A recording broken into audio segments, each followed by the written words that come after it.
I'm David Scandera. I'm Justice Burkett, brother. Today we're here to find out, is Stone Cold the greatest movie ever made? Tooth, I'm gonna give you my... Hey, take that fucking harmonica down to the parking lot, man. Welcome to the greatest movie ever made, the show where we watch a movie and tell you if it's the greatest movie ever made. And this one is end of episode 50. Thank you all for listening. Just kidding. We're going to talk about the movie, but it is, though. Happy TGMEMiversary. We watch a movie, tell you if it's the greatest movie ever made, a movie that is so thoroughly entertaining and compelling that while you're watching it, it's the only thing that matters in the world. And boy, do we have one of those for you today. Oh, yes. Dear listener, we hope that you have seen the film Stone Cold, directed by Craig R. Baxley and starring Brian Bosworth and Lance Henriksen. If you from the year 1991. If you have not, go watch the movie and then listen to the episode. Just do yourself the favor. Do yourself the kindness. Practice self-care. And go and watch the film Stone Cold. It is free on YouTube. It's been on YouTube for like 8 fucking years in 1080p, and no one has copyright struck it. And there's like 400 views on that video. It's like it hasn't been watched that much. At least the one I watched, because that's where I watched it. Only had like 400 views. Yes, go watch Stone Cold, and then rejoin us for this discussion because, oh baby. Justice, we've been doing this for 50 episodes. That's We've right. been doing it for a year. Yeah. Happy TGMEMiversary. Happy TGMEMiversary to you. Yay. Cheers. Yeah. Hopefully we got that on the mics. That'd be cool. Yeah, I think we did. That was our beers clinking together. How are you doing? I'm doing pretty good. Doing pretty good in spite of the fact that I have been just egregiously procrastinating some things that I need to do. However, feeling good in spite of that, which is both a blessing and a curse, I think. Maybe I could afford to feel a little bit worse about my egregious procrastination. Maybe a little bit of stress in your life would help. Right. It might help if I actually kind of gave a shit that I was putting things off. So, I don't know. I'll work on that. But overall, I'm feeling pretty good and I can't complain. And in terms of Media Rex, I'm trying to think if I have anything. I guess I don't. Nothing's immediately springing to mind. How are you, David? I'm good. Interesting week. I was like really sick at the beginning of the week. Like I guess it was allergies. Just knocked me on my ass, which I was a little surprised about. And coupled with that, I've had trouble sleeping. So I haven't been sleeping very well and getting enough sleep. And part of issues sleeping too. It's Sorry, like I get like I've been getting. So it's summer here. We don't have air conditioning. I have my fan blowing in the window every night, and for some reason I've been getting sweaty. Even though it's like cold in my apartment. Once the fans had a chance to cool down the place a bit. I don't know what the deal is with that. And then the other night, I woke up and I saw some ants crawling on one of my shelves, on my record shelves. Yeah. So then I spent an hour at like 3:30 in the morning moving my record shelf to find out where they were coming in. And then I laid down some, I don't know how to pronounce it, diatomaceous earth or whatever. Right. To see if I could block where they were coming in. And I think it worked. And then I bought some ant traps the next day. Yeah. But ants are a frequent problem in my house, along with wasps and spiders and various woodland creatures and insects. Yeah. But I just was like, I'm losing my mind. But I need to fucking destroy these ants in the middle of the night. We had a little bit of an ant problem not too long ago, because like you've seen our coffee setup. We have some like coffee syrups that we use for like making lattes. Syrups. Syrup. Strawberry syrup. We have some syrups that we use for like making like flavored lattes and stuff because we have an espresso machine. And sometimes ants will get drawn to like sugary things. And one of those syrups was like slightly leaking on the counter, just like the nozzle of it would like release like one drip, and ants were fucking gobbling that shit up. They were like so drawn to it. So yeah, I spent like the late afternoon on like a Saturday relatively recently, just like standing sentry and fucking just killing every ant I saw. Because like, and entomologist listeners or like any listeners who know more about biology than I do can correct me on this, but I have heard that if you like, that when an ant dies, it releases a pheromone. Like there's like a death pheromone that they release that other ants can pick up on that tells other ants to avoid the area because they've been getting killed there. So I was just like fucking whacking them. and usually I'm a catch and release bug guy, but like I can't abide ants getting into my food. No. It's just like too much. Yeah. And so like I felt a little bad about it, but I was just like murking them all, and I was like, hopefully they will smell the death. It'll smell like an ant graveyard in my kitchen, and they'll all just steer clear. And whether that is actually real science or whether it's bullshit, either way, the ants stopped coming. So maybe just try murdering them for several hours. Yeah, I was doing a little bit of that. I have ants every summer, so it's just like, and they find different ways to get in. Yeah. And as far as like work, I realized now that I'm working, I have to work like my normal amount because I'm not taking as much time off because of play anymore. Yeah. My normal amount wasn't much to begin with, but I am realizing that I don't like doing work. Yeah. And I don't like that we have built a society that requires us to do work in order to scrape by a meager living. Yes. Because we do not provide affordable housing. Yes. And preach. Yeah. Yeah. Listen to our Office Space episode for more on this. Yeah. Sorry that I'm complaining about working from home where I get to hang out with my cats and occasionally get up and cook for an hour and take a big shit and jerk off and like not work very hard. This is always the thing with me too, where I'm like, I feel bad complaining about my job because at least I have a job. At least it pays me relatively well. At least like it affords me the independence that I need to like pursue things that I'm passionate about. So I'm like, I shouldn't whine about it. Like, what am I complaining about? And I'm like, yeah, but I still don't like doing it. So what, am I supposed to pretend that I like doing it? Like, no. Yeah. I don't enjoy this. It sucks. Yeah, I fucking punch buttons for 8 hours a day. Yeah, it sucks. A monkey could do my job. It sucks working on a computer all day and just having it suck your soul slowly out of your body day after day, week after week, year after year. Anyway. I guess there's media that I could recommend, but I don't give a shit. I want to talk about Stone Cold. Yeah, the media we have to recommend is the film Stone Cold. The motion picture Stone Cold. Yes. Stone Cold. Let's talk a little bit about our background with this movie before we dive into it, I guess. Yeah. You went on a real journey with this movie. I certainly did. Yeah. So I first discovered this movie because of the YouTube channel Red Letter Media. They have a program called Best of the Worst where they watch random VHS tapes that people send them. They have a huge collection, and they watch 3 or 4, and they pick which one is the best out of the bunch. And a lot of times they're really shitty, low budget horror, sci-fi action movies that are made for a nickel and suck. And so they have to pick like which one they got the most enjoyment out of. And on one of their episodes, a little film called Stone Cold came up. And they're the ones where they're like, this is legitimately a good movie, and we're surprised at how good it is, and you should watch it. On those, I try to take notice. But the footage that I saw from Stone Cold was on a whole different level than some of the like canon films that they had recommended. Yeah. And I sort of forgot about it. Yeah. And I went looking for it a few times and couldn't find like a DVD or a Blu-ray copy. It was really hard to track down for a while. You could only get it on VHS. And then it was just up on YouTube this whole time. Yeah. And I watched it and had a ball with it. And then I watched it that same week for the second time, which never happens unless I'm like watching a movie for the podcast and need to like refresh my memory and stuff. And then I watched it the next month once, and I watched it the next month once. I watched this movie 5 times in 5 months, which never happens. This is what I remember. I remember that basically, like, on Letterboxd, I would be like, David reviewed Stone Cold. David wrote another 4 paragraphs about the film Stone Cold.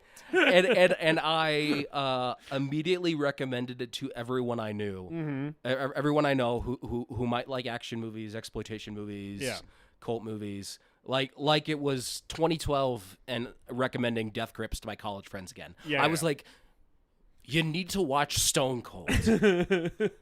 And listener, if you've gotten this far and you haven't seen it yet, let me just tell you, you need to watch Stone Cold. I kind of think, because there's not really any like spoilers in a major way about this movie, because the entire plot is basically action movie tropes.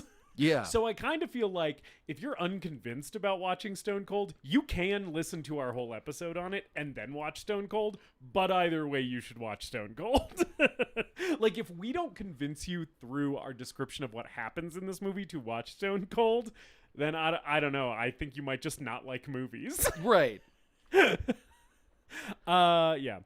My history was Stone Cold, because that's pretty much yours. Then you took a break from it for about a year. I took a break, right. and I mean, there's tons of, like, one thing I will say is tons of the, like, bad movie podcasts that we like have covered this movie. Like, you're a big We Hate Movies guy. Yep, that's where I first heard about this film. Yeah, they have an episode on We it. Hate Movies. They covered it in 2022, and I listened to that episode, because I listen to every episode of We Hate Movies, whether I've seen the movie or not. Because those guys are just fun to listen to riff, right? And so I dropped in on that episode, not knowing anything about the movie, just being like, oh, they're talking about this movie called Stone Cold that I've never heard of. And I heard them talking about the movie, and like you with the Red Letter Media guys, the We Hate Movies guys were kind of like, this movie rocks. Like, it's great. And I sort of was like, oh, I should watch that sometime. But then you watching it the next January was what eventually got me to watch it, because I was like, oh yeah, that's the movie that the We Hate Movies guys talked really positively about, and now David loves it, and I really should see it. So I watched it after you, but I had first heard about it from them. And I think the Red Letter Media episode was like 2021 or something. Yeah. And then other channels and podcasts that I enjoy, and you enjoy some of them. Junk Food Cinemas talked about it. I think the Flophouse has talked about it. Yeah. And then a couple of guys on YouTube. I don't know if they have like a podcast that you can listen to outside of YouTube. Good, Bad, or Bad have talked about it. Yeah. But like, I'm a little surprised How Did This Get Made hasn't covered this one. Paul Scheer, Jason Mantzoukas, June Diane Raphael, if you're listening. Well, that's the thing. I feel like go ahead and talk about this one. I feel want to like- hear Mantzoukas' take on this one. you know, movies like The Room and Troll 2. Yeah. Samurai Cop, they've gained a following. They're being shown at festivals at midnight. People all around the world know these movies, even Who Killed Captain Alex. Yeah. And it kind of feels like I'm getting it on the ground floor in this thing. Yeah. And it's like just starting to build that hype and that underground resurgence, because the people who have seen it are all like, oh, like know it and they love it. And if a clip of it shows up somewhere, they're like, oh, that was a great fucking movie. But it's not like people are talking about this thing. Yeah. But then, like, in 2023, shortly after I finally tracked it down on YouTube after spending so long looking for it, Kino Lorber announced that they were re-releasing it on Blu-ray. Fuck yeah. So, like, you can obtain it legally now. Mm-hmm. And I feel like, a few years ago, Alamo Drafthouse did a screening. They, like, tracked down reels of it that were in, like, a guy in Canada had in his attic, like the last reels of Stone Cold. The Boz flew out to do an interview a Q&A at Alamo Drafthouse. So, like, we're on the verge of like a Stone Cold renaissance. Yes, the cultural Stone rediscovery Cold fever is coming, and we're the arbiters of it. Along with the previously mentioned podcasts who have already covered it. Mm-hmm. We're joining the wave of voices clamoring for a reappraisal of 1991 Stone Cold. Yeah. So let's talk about the movie, I guess. Right? Yeah. Yeah, it's time. It's time. So, like our Mad Max Fury Road episode, we are not going to be able to hone in on everything that is cool, badass, insane, correct, and ridiculous in this movie. I watched this movie with one of my college roommates. He lives across the country, and sometimes we just like put a movie on at the same time and text back and forth while we're watching it. I got up to go to the bathroom and left the movie running because I had seen it a bunch. I had seen it a bunch at the time. And I was gone for like a minute, and I came back, and he was like, what the fuck? And I'm like, dude, you could be reacting to like 5 different things that happened in the minute that I was gone. I'm sorry, was it the monitor lizard? Was it the guys shooting beer cans off of each other's faces? What are you referring to? Yes. Yeah, I agree. We will not be able to capture every single moment of cinematic insanity or excellence in this movie. I wish we could. Because all 92 minutes are packed absolutely brim full of them. And this podcast would be 6 hours long if we tried to dissect every single one. This already might be the longest episode of the show. We'll see. Yeah, so the opening of this movie is a convenience store. It's a full-on grocery store. It's a grocery store. This ain't You're a right. convenience store You're right, robbery. you're right, This you're is an 80s You're right. style grocery It's a store grocery robbery in the tradition of things like Sylvester Stallone's Cobra. Yes. So this is a grocery store. It's like a security camera panning the store, and then a maniacal, insane biker robber pops up in front of the security camera and screams, "Yeah, let's go!" and blows away the security camera, which is the screen, with a shotgun. This is the first shot of the movie. And then one of his cronies takes an Uzi and blows apart a store wall of Ritz crackers. And then the first guy goes, "Yeah, I love it." Ladies and gentlemen, we're off to the races. It is like everything about this movie. This is a thing that I'm going to try and avoid us from harping on too much. But everything about this movie is like the purest distillation of the 80s action thing. Every frame of this movie, every performance, every line of dialogue is like all just like the 80s action movie has been fully defined in the culture at this point. And this movie in 1991 is just distilling all of the tropes to their purest essence and presenting them to you in sequence. Yeah. Right? Have you seen Rick and Morty? Yes, some. Do you remember I think it was in the first season, the episode where they're watching TV? The one I've seen. So. Where they're watching TV. Yeah. And they get to a show called Ball Fondlers. Yes. This is Ball Fondlers. Right. This is the sitcom, the animated sitcom, The Simpsons, the Family Guy version of an 80s action movie parody. Yes. But it's a real movie that you can watch right now. This is like if Last Action Hero didn't know that they were making a parody of an action film. It's the best canon movie. Yes. Like when you pick up when you pick up a canon movie and you see Chuck Norris on the cover with a machine gun. Yes. It's the movie that you expect, and it's not the actual canon movie, which is 75 minutes of boring horseshit and then 15 minutes of Chuck Norris killing people. Right. Those movies are actually like Bloodsport, which we talked about, where it's like, oh yeah, Bloodsport has some cool fight sequences of like super jacked dudes fucking doing martial arts at each other, but then there's like a bunch of boring horseshit in between. Yeah. Like, and this movie is literally only the cool shit and none of the dumb shit. Like, anytime it starts to slow down, something explodes, someone gets shot, a fucking motorcycle drives into the scene. Like, it's like it is incapable of taking time to allow you to rest and get used to what's happening. It is like an assault on the senses in the best way. Yeah. The original version of this script had the boss's character had a backstory. He had a family. That would suck so bad. They shot like 6 weeks of it, and then that director left. It was Bruce Malmuth. He left the project. Then Baxley came in, who was a stunt coordinator on Predator, a longtime stuntman, and then he has directed Action Jackson with Carl Weathers and I Come in Peace, also known as Dark Angel, with Dolph Lundgren. He came in and he said, we're getting rid of all that shit. We're going to kill people and blow shit up. Yep. And thank fucking God he did. Yes. Because the last thing this movie needs is a boring-ass backstory for Stone Cold. I don't need it. You know what the thing from the 80s, those 80s movies that this movie is emulating was that made them popular and good and well-beloved in the culture? It's the fucking stunts and the blowing shit up and the one-liners. You know what nobody was going to those movies for? To figure out what happened to fucking Sylvester Stallone's wife and kids. You know? Like, nobody gives a shit. And this movie rightly understands nobody gives a shit. And is like, you know, instead of a kid, what if he has a fucking Komodo dragon? because at least that's fucking cool as shit to look at. Yeah, in this opening credits sequence, the grocery store is being robbed. Brian the Bosworth, a college football star and first-time actor.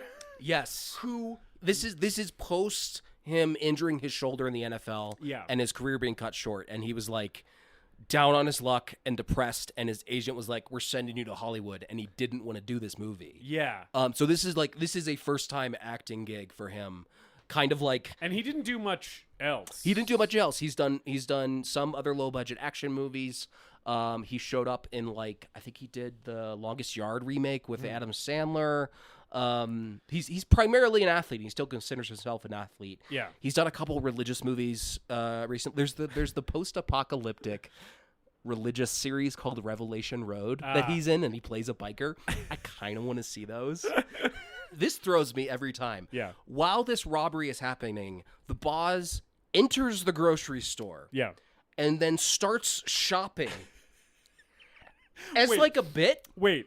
He doesn't start shopping, though, in a normal way. He starts, quote-unquote, shopping by grabbing shit out of the pastry case and shoving it into his mouth like he's sampling the merchandise. And I'm like, you gotta pay for that, motherfucker. But he's also pushing a cart around. And I'm like, so the robbery is at the cash registers. Yeah. And the door should be by the cash registers. So somehow, just no one sees this guy sneak in. No one sees this huge guy in a fucking snakeskin duster walk in. This huge guy who looks like if a caricature artist drew a jacked man. That is what Brian Bosworth's face looks like. We'll talk about the boss in this he movie. He looks like handsome Squidward. He is the most insane looking action hero. He like the movie is a heightened version of 80s action. Yeah. He looks like if a caricature artist drew Arnold Schwarzenegger's head, that would be Brian Bosworth's actual head. Yeah, and the first thing to point out about him, the obvious thing that hits you in the face is the fucking dead skunk that he has for a haircut, which is his trademark mullet. This was his haircut when he was playing football. Can I hit you with a take that I don't know if you're going to agree with? Sure. He's pulling it off. He's pulling it off so well. I was looking at it and I was like, I understand why people were rocking mullets in the 80s, because they were seeing guys who looked like this wear them, and they were like, oh, that looks fucking cool as hell. But this is the Uber mullet. This is the mullet on steroids. Yes. Yeah. Unfortunately, I'm physically incapable of growing a mullet because my crown is almost completely devoid of hair, which is why I shave my head. So if I ever decided to go the mullet route, I would have to go the Jesse the Body Ventura skullet route. Oh, that's still cool. Skullets are still kind of cool. I don't know if I could pull off. They're a little skullet. scuzzy, but you know. Yeah. I feel like if I started doing the skullet thing, with the amount of tattoos I had, people would just assume even more that I was a white supremacist when they looked at me. So the boss starts toying with these guys robbing the grocery store, which is still we're robbing a grocery store, guys. Yeah. He's throwing cans to distract them. So many people fly through the air in this movie. And multiple people fly through the air in this opening sequence. One guy, he throws a guy into the dairy freezer, the dairy fridge, and then the main guy who's got this poor little girl that has headgear on. Yeah. He bolts full speed down an aisle. And then slips on a spill with the boss just standing nearby with his arms crossed and flies as if ass he has over been tea shot kettle out of a cannon. It's as if he ran down this aisle at Mach 10. He slips and flies into a stack of cans as if he has been propelled by rocket fuel. It is so over the top. It is so insane. He fully flips over and then hits these cans where you're there is absolutely no way that just slipping on some oil or whatever would get you that kind of air. It's nuts. And this is the credits haven't even happened yet. So the cops come in, and Boz is just okay. So the character's name is Joe Huff, and then when he's undercover, he's John Stone. That's where we get the name of the movie. Yes. He's the Boz. I'm going to call him the Boz, or I'm going to call him Stone Cold. Yes. He's John Stone Cold in this movie. John Stone Cold. So the cops come in, and Stone Cold is such a badass cop that he's already been kicked off the force. He's already, like, on suspension. And they're like, do you have anything to say for yourself? He's like, clean up on aisle 3. And walks out. And then we get Biker Olympics over the main credits of the movie. Yes, the podmaster who was watching the opening of this movie with me and then promptly fell asleep because this is not her type of film and she was very tired, described this as biker CrossFit, which I thought was perfect because you got all the classic biker athletic and skill events. You got shooting beer cans. You got shirtless wrestling. You got racing motorcycles. You got dragging guys behind bikes on chains. Yes. This opening credits sequence contains more insane stunt work than, like, some entire movies. Yeah. And it's just the credits. They're shooting fucking beer cans off each other's shoulders and heads. And there's that one moment where the one guy who got it shot off his face, like, is shooting at the other guy, and then he fucking takes out an Uzi and just starts spraying at this dude. The guy, like, hits the deck, and he starts spraying into this Volkswagen Beetle that's behind him, and it just fucking erupts in a ball of flame. And then, okay. So the guy shooting the automatic is Ice, first of all. Oh, yeah, you're right. Played by right. William Yes, Forsythe. sorry. And he's shooting at Mudfish, all right? I knew Ice's name. I didn't know Mudfish. Mudfish is the I need your clothes, your boots, and your motorcycle guy from Terminator 2 who gets thrown on the grill. Yeah. He was like an actual biker. Oh. So that was just his thing for a while. Cool.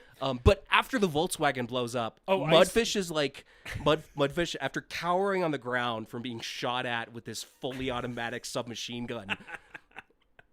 He lifts his head up from the ground after the bug blows up, and he goes, "Yeah!" He loves it. Ice, played by William Forsythe, who we first see in this opening credits sequence, is maybe the person most deserving of all time of what just came across my desk, which is a disgusting shit person news bulletin.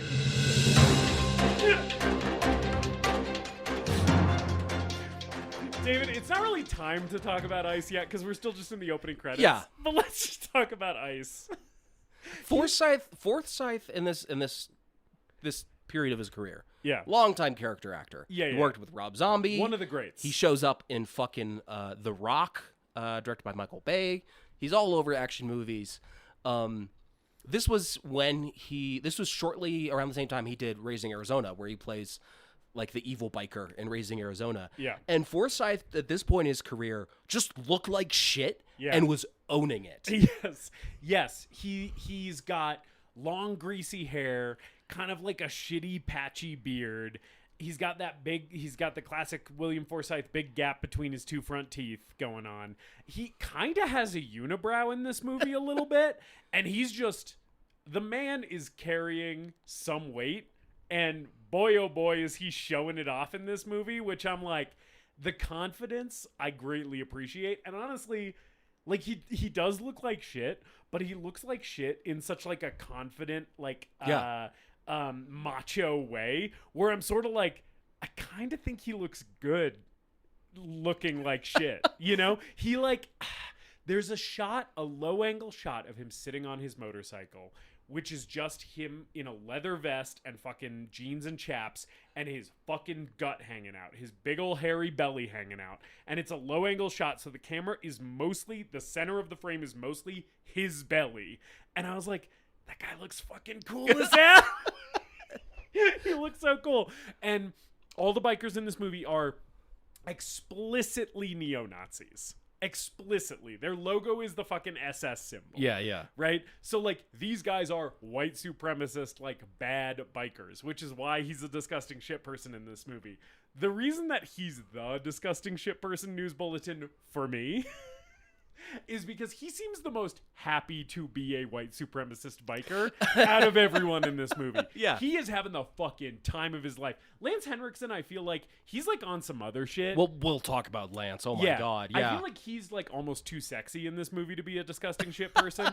But like William Forsythe in this movie is like, yeah, I'm a fucking neo-Nazi biker and my fucking guts hanging out. And guess what? I've made that my thing and you can't touch me because I am so confident that this is working for me. I heard, I can't remember if it was the Boz or Henriksen said in an interview that like Forsythe was really deep into the character. Yeah. And they said that he like slept in his clothes, which So he just smells totally like makes shit. sense. Forsythe feels like he could, walk into a biker bar and no one would think any the wiser. Yeah. Like he is so committed to this. Yeah. And this has been a Disgusting Shit Person News Bulletin. The thing you brought up about the white supremacist neo-Nazi thing is like it's all in the background here, which I love. It's just like we get a Nazi flag, we get the SS logo on their uniform, and we get Confederate flags. Yeah. But at no point is anyone saying anything racist. They don't talk about it. It's just the window dressing. Yeah. Where it's like, and of course we are all racists. Which I imagine being in a racist biker gang would probably mostly be like that. Because it's like, you're hanging out with other racists. You're going to talk about other stuff other than racism because that's kind of the thing that brought you all together, right? It's like how I don't talk to you about powerlifting all the time or theater all the time. We talk about other shit. Because we know those are our common interests. Yeah. Yeah. But it is jarring in a good way to just suddenly see a swastika flag while we're like doing a tracking shot following characters through this compound. Shot. Where you're just like, oh, there's just a full-on like swastika flag just hanging there while these like babes are taking a shower or whatever. Because it's like the movie's reminding you all of these people are Nazis. Oh, the shot. Every single one of them shot, is Nazis. and I don't know if it's during this sequence. It doesn't matter. The shot is Nazi flags panning over to naked chicks taking a shower, panning over to children pushing each other in strollers, like a little kid pushing his little sister in a stroller. Right. That's genius, right? That's genius. Yeah. I mean, right? it's incredible cinematography. It's basically like, here is white trash America in like 2 seconds of visual screen time. It's just like, I kind of think this movie is unironically incredibly well made. The Brotherhood rally, it's fun for the whole family. You can bring the Nazis, you can bring your naked chicks, and you can bring the kids. Yeah. Yes, this movie is remarkable. Yeah. It is remarkably well crafted in terms of pacing, in terms of dialogue. Like there's not a dollar of this movie that is not on screen. Yeah. And there's not a second of this runtime that is wasted on anything that isn't awesome. Yeah. Speaking of things that are awesome, so the opening credits sequence contains a bunch of awesome shit, some of which we've talked about, some of which we haven't. But like, pretty much the next thing after the opening credits is Brian Bosworth is in his apartment and he is making a smoothie. Justice, I think it's time for a little segment called Would We Eat This?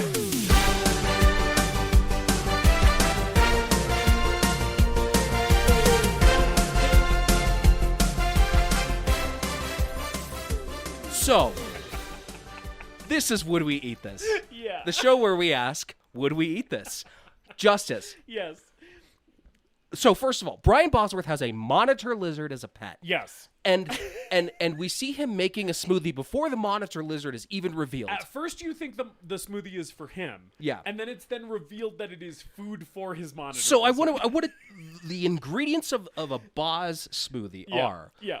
orange juice, Yeah. Snickers bars, 2 Snickers bars. a banana, potato chips, egg yolks with the shells, and Tabasco sauce, blended up and then garnished with more potato chips, and he feeds it to this monitor lizard. Would you eat the Boz smoothie? You know what? Or drink the boss smoothie, I guess. As I was watching it, I've done some bulking for powerlifting in my past, where I've drank some smoothies that some people would consider horrendous, where I've put like a bunch of scoops of mass gainer and tons of whole milk and fucking oats and dates and raw eggs into a blender with like whole milk and fucking blended it up and drank that, right? So the egg thing especially, I was like, yeah, been there. The shell's basically just calcium. Who gives a shit? Orange juice and Snickers bars together really kind of freaked me out until I remembered those like Christmas oranges that you get. Yeah. Where it's like the chocolate and orange together. And I was like, oh, fuck, those are pretty good. And so I like kind of ping-ponged on this one because I knew we would be doing this segment. I sort of ping-ponged on this one where I was like, that might be gross. Chocolate-covered potato chips are a thing, though, and I've had them, and they're fine. So it was probably the most thought I've ever put into one of these. But I firmly landed on, I would eat the fucking Komodo dragon, the monitor lizard smoothie. And more than that, kind of think I'd drink the whole thing. Like, I kind of think I'd, like, finish this. Yeah. Would you eat the monitor lizard smoothie? Oh, emphatically yes. I had to do precisely zero soul searching on this. So the eggshells were a little bit like, I don't know about that. It's just calcium. But like, once they're blended up and pulverized, it is just calcium. So I absolutely would. However, it is insane that this monitor lizard has lived this long being fed this every day. Are monitor lizards like the fucking like raccoons or goats know. of the reptile world where they can just digest garbage? Because I just feel like this monitor lizard like wants to die and like is shitting out his own organs. It's just like, kill me. I feel like, so I know you can't give like dogs chocolate. I don't know if you can give a monitor lizard chocolate, but there's like hella fucking Snickers bar in that. So that one kind of threw me when I saw it was food for an animal. The thing that threw me the most about it being food for an animal is the Tabasco.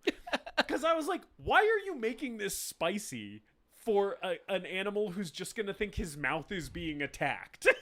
When he experiences that. He's not going to be like, it has a little bit of a zip to it. He's going to be like, why does my mouth hurt? He doesn't have higher brain function. He's a reptile.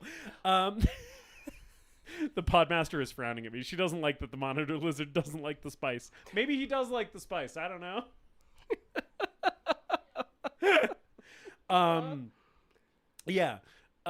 It is insane that this animal lives on this diet. And then when the monitor lizard doesn't want to eat it, he's like, Bosworth, you want to be a stud, right? You gotta eat your grub if you want to be a stud. Boz, just leave the poor lizard alone.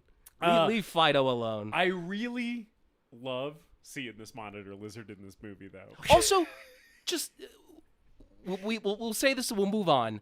Who's taking care of the monitor lizard while the adventure is happening? I think it's that babe that's in his bed that he fucked. Okay. I think he is in a committed relationship, and that woman lives there and takes care of the monitor lizard. And he's like, yeah, so you know that because I'm an undercover cop, sometimes I have to make out with hot biker chicks. Like, that's cool with you, right? And she's like, well, yeah, I understand. It's a work thing. Okay. Well, the Snickers cabinet is 2 shelves to the left for the monitor lizard. Now I'm just picturing him writing out the monitor lizard care instructions. Every morning, 1 banana, 32 ounces of orange juice, 2 Snickers bars. Tabasco to taste. This has been Would We Eat This?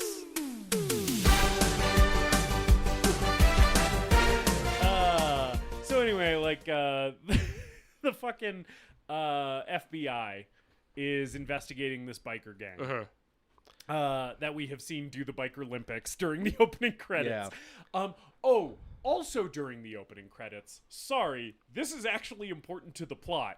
A guy shows up at a baptism. The inciting incident. Which happens during the opening credits.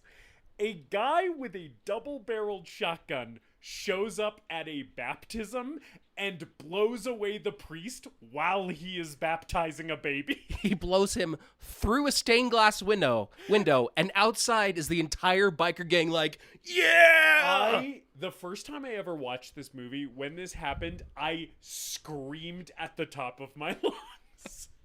It is unbelievable that this is the setup for the entire plot of this movie, and it occurs during the opening credits.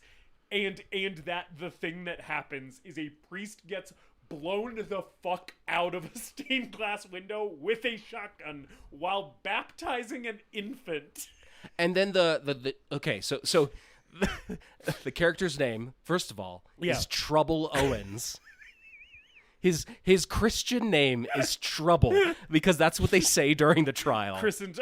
I didn't even clock It's not like Jim Trouble Owens. I did not clock that they were referring to him as Trouble Owens in the legal proceeding. Yes. So the judge is like gives him life in prison, and then maybe his mom and dad shouldn't have fucking named him Trouble. So. I never noticed. I just noticed it this watch.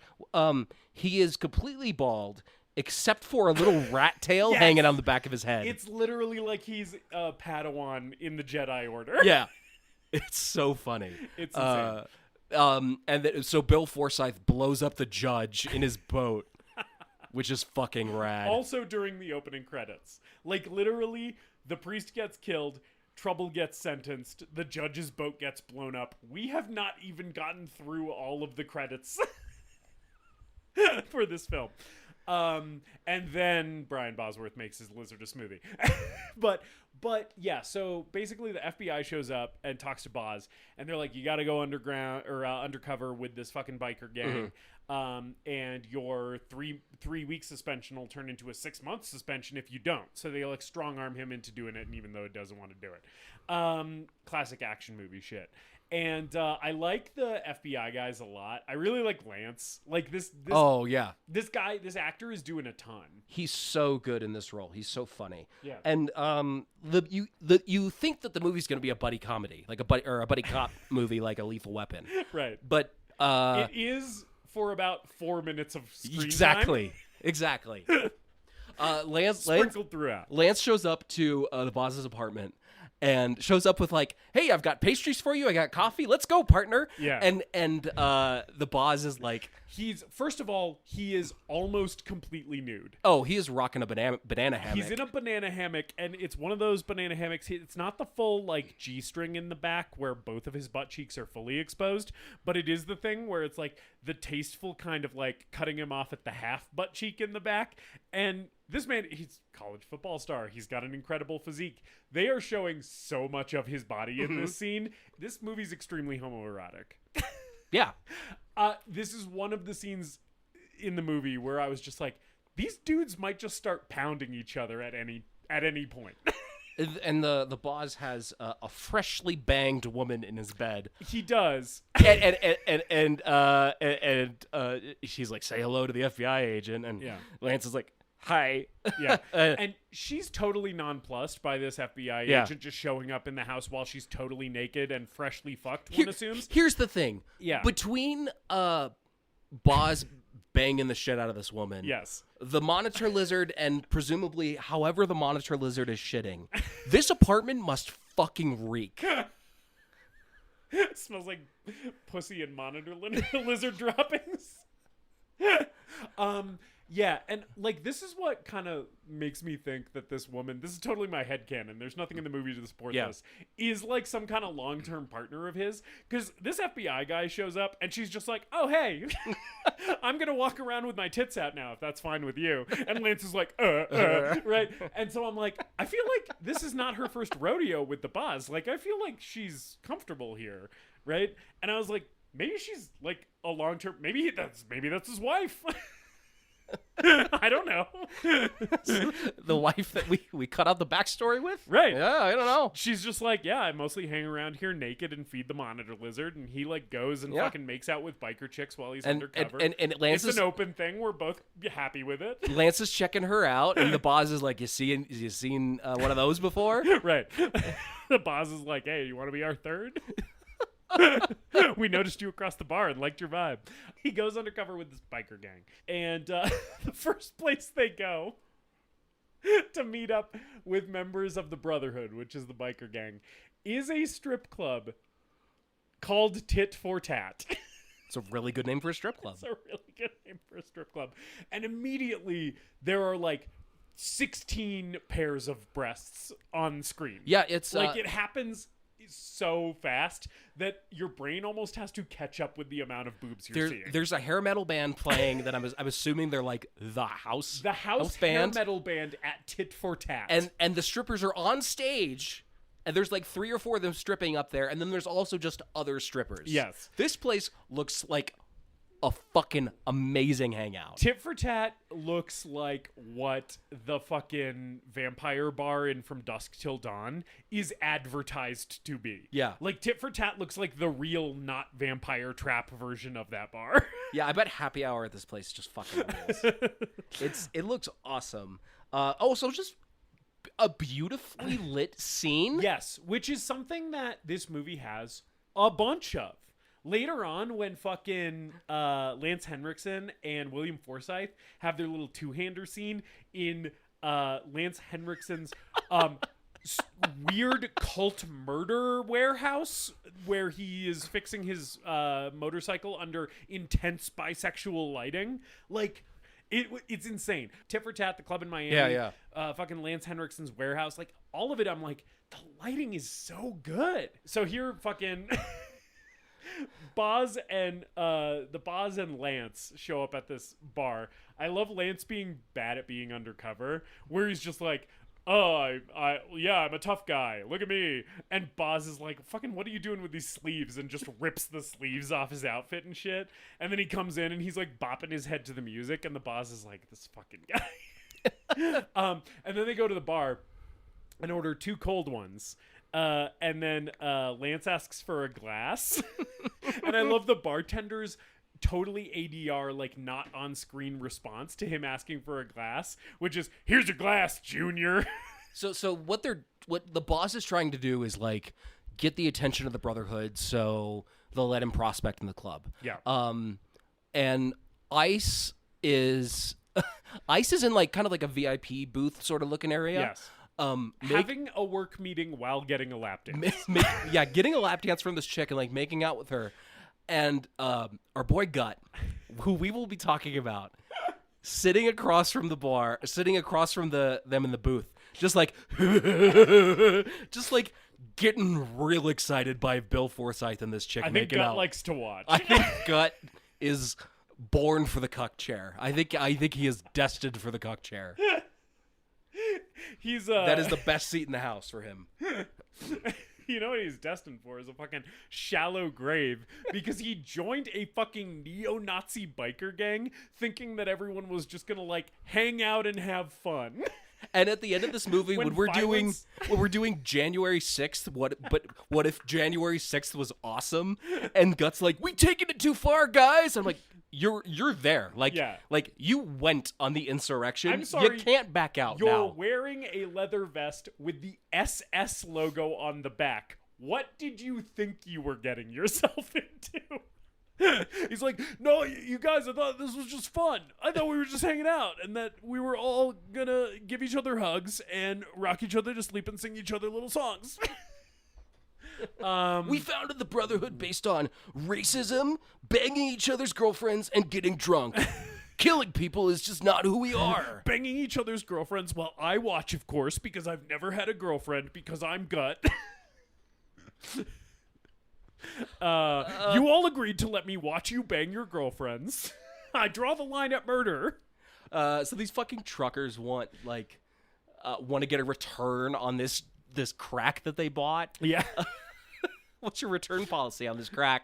And Ice starts a fight with him, and the boss joins in, and more people are getting fucking thrown through the air in this thing. This is like, what if the fucking strip club scene from Santa's Sleigh, starring Bill Goldberg, one of our previous episodes, went on 4 times as long and was 800% better. I like the kick to the nuts that William Forsythe gives this guy, that is angled just below the guy's butt, so it is looking up through his legs as Forsythe kicks him in the nuts. The galaxy brain thinking of setting up a shot like that is legitimately incredible to me.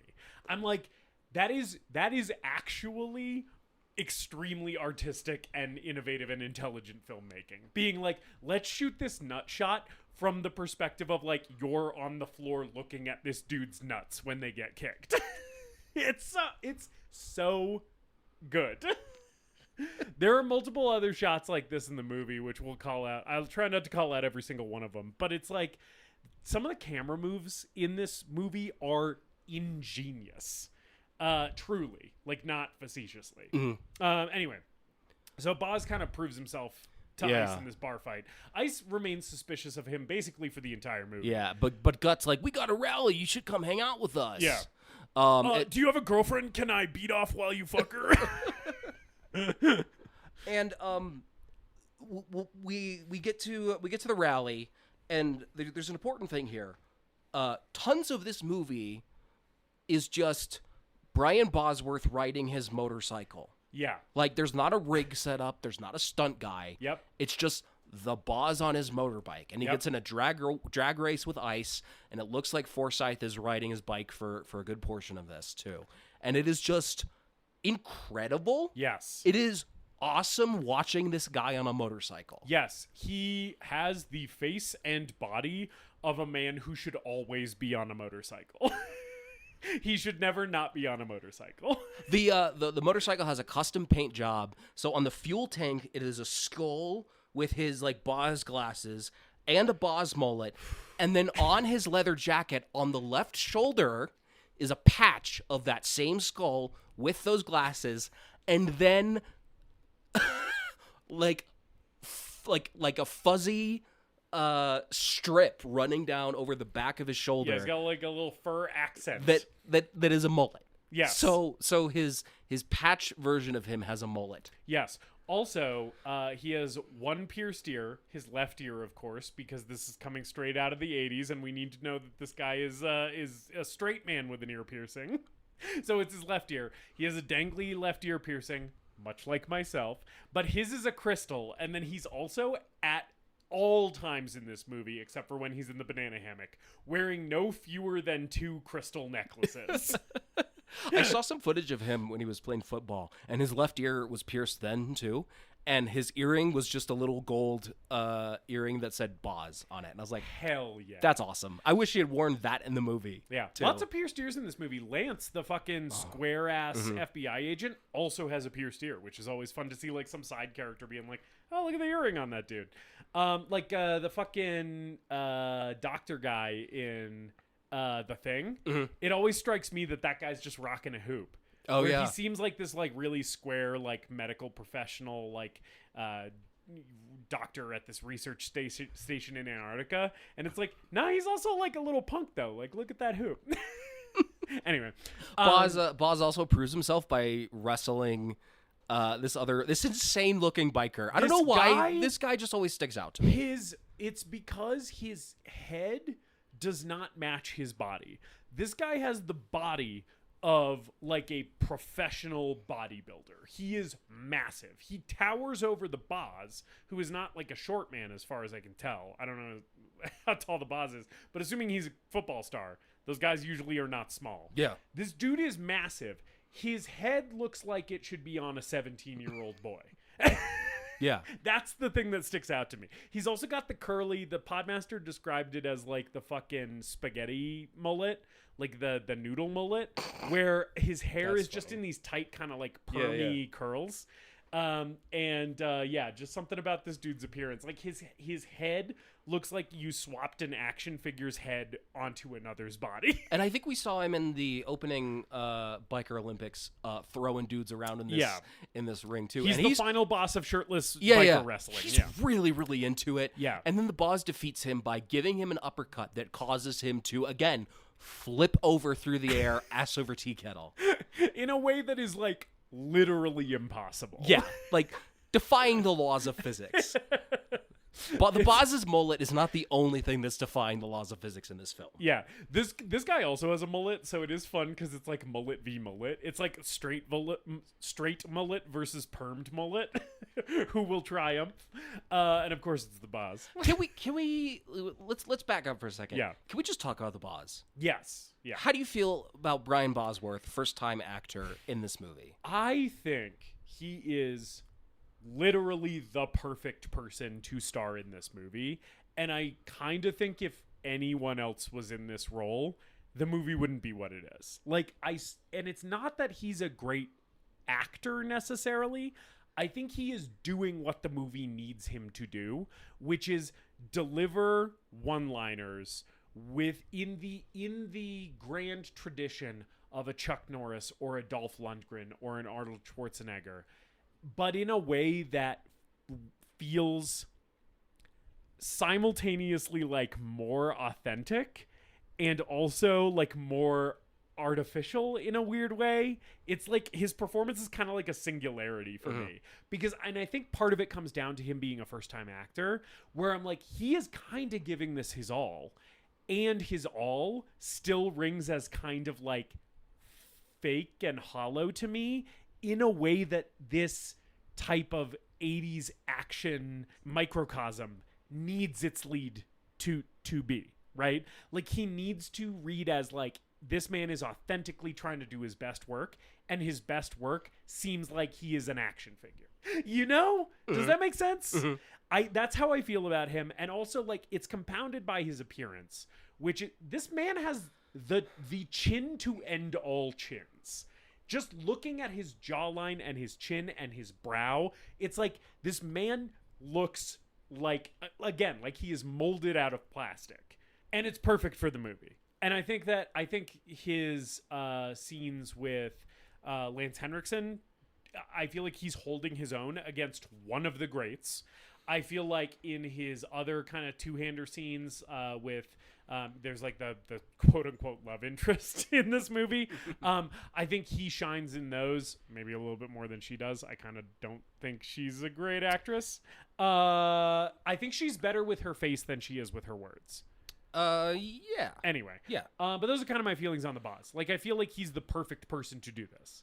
How do you feel about Brian Bosworth in this movie? Steven Seagal. Yeah. Chuck Norris. Steven Seagal. Yeah. Chuck Norris. Jean-Claude Van Damme. Action greats have never given a performance that is as good as Brian Bosworth in Stone Cold. Yeah, I agree with that. He is the Arnold Schwarzenegger school of acting, which is 80% of it is just have a great body and incredible physical presence, just like having a great body and knowing how to throw it around on screen. Yeah. And then the extra 20% is the charisma to sell the scenes that you're in and pull these lines off. So where the nickname The Boz comes from is his larger-than-life persona as a football star. Right. Where he was trash-talking and always knew how to play to the camera and play to the fans and play to the crowd. He would sell his like own hate shirts to and make money off of them. So like this guy just knows how to play larger than life because he's already been doing that in his football career. Right. Which is that's the same thing as Schwarzenegger. Yeah. He was doing that as a bodybuilder before he started being in movies. Yeah. He was like the bodybuilder guy who was like, I'm going to go out on the stage and give people a fucking show. Right? It's not just that I look like this. It's also that I like have this thing, this like charisma that like arrests the crowd, you know? Like he like posed better than the other dudes. Mm-hmm. And he used to like play pranks on his fellow bodybuilders to like mess up their game. Right? He's just that type of guy. So like, yeah, I feel like the Schwarzenegger comparison is like apt. Forsythe and Henriksen were like acting mentors to him on this movie. Yeah. And he worked with Lance Henriksen a lot on like improvising and stuff because Henriksen was improvising all over this thing. Oh boy, can you tell. And some of the best scenes in this movie are just dick measuring contests between Lance Henriksen, William Forsythe, and Brian Bosworth. Oh, yeah. And the fact that Bosworth can hold his own with them is crazy. Is pretty stunning. Yeah. Like it's pretty incredible stuff. I think like, Schwarzenegger, he's my favorite actor. He's my favorite action star ever. Stallone is probably my number 2. I think someone like Bruce Willis Oh, I love it kind of those films. kind of transcends action a little bit. Like Yeah. Stallone and Schwarzenegger have done more than just action, They're just obviously. action guys, yeah. But like, and then there's everyone else. Then there's Seagal. Then there's Van Damme. Then there's Chuck Norris. And they're all like just trying to do the Schwarzenegger thing and not pulling it off. Yeah. And I think Brian Bosworth is pulling it off. Yeah. Yeah. And this is the only movie I've seen that he's been in. But for like a first-time acting role, I kind of think he's putting his all into this thing. You know who else he reminds me of? And some of it is physical resemblance, but I also think some of it is his acting style as well. Because the person who we haven't mentioned, who I would put on a level between Schwarzenegger and Stallone, but like nipping at Schwarzenegger's heels, is Dolph Lundgren.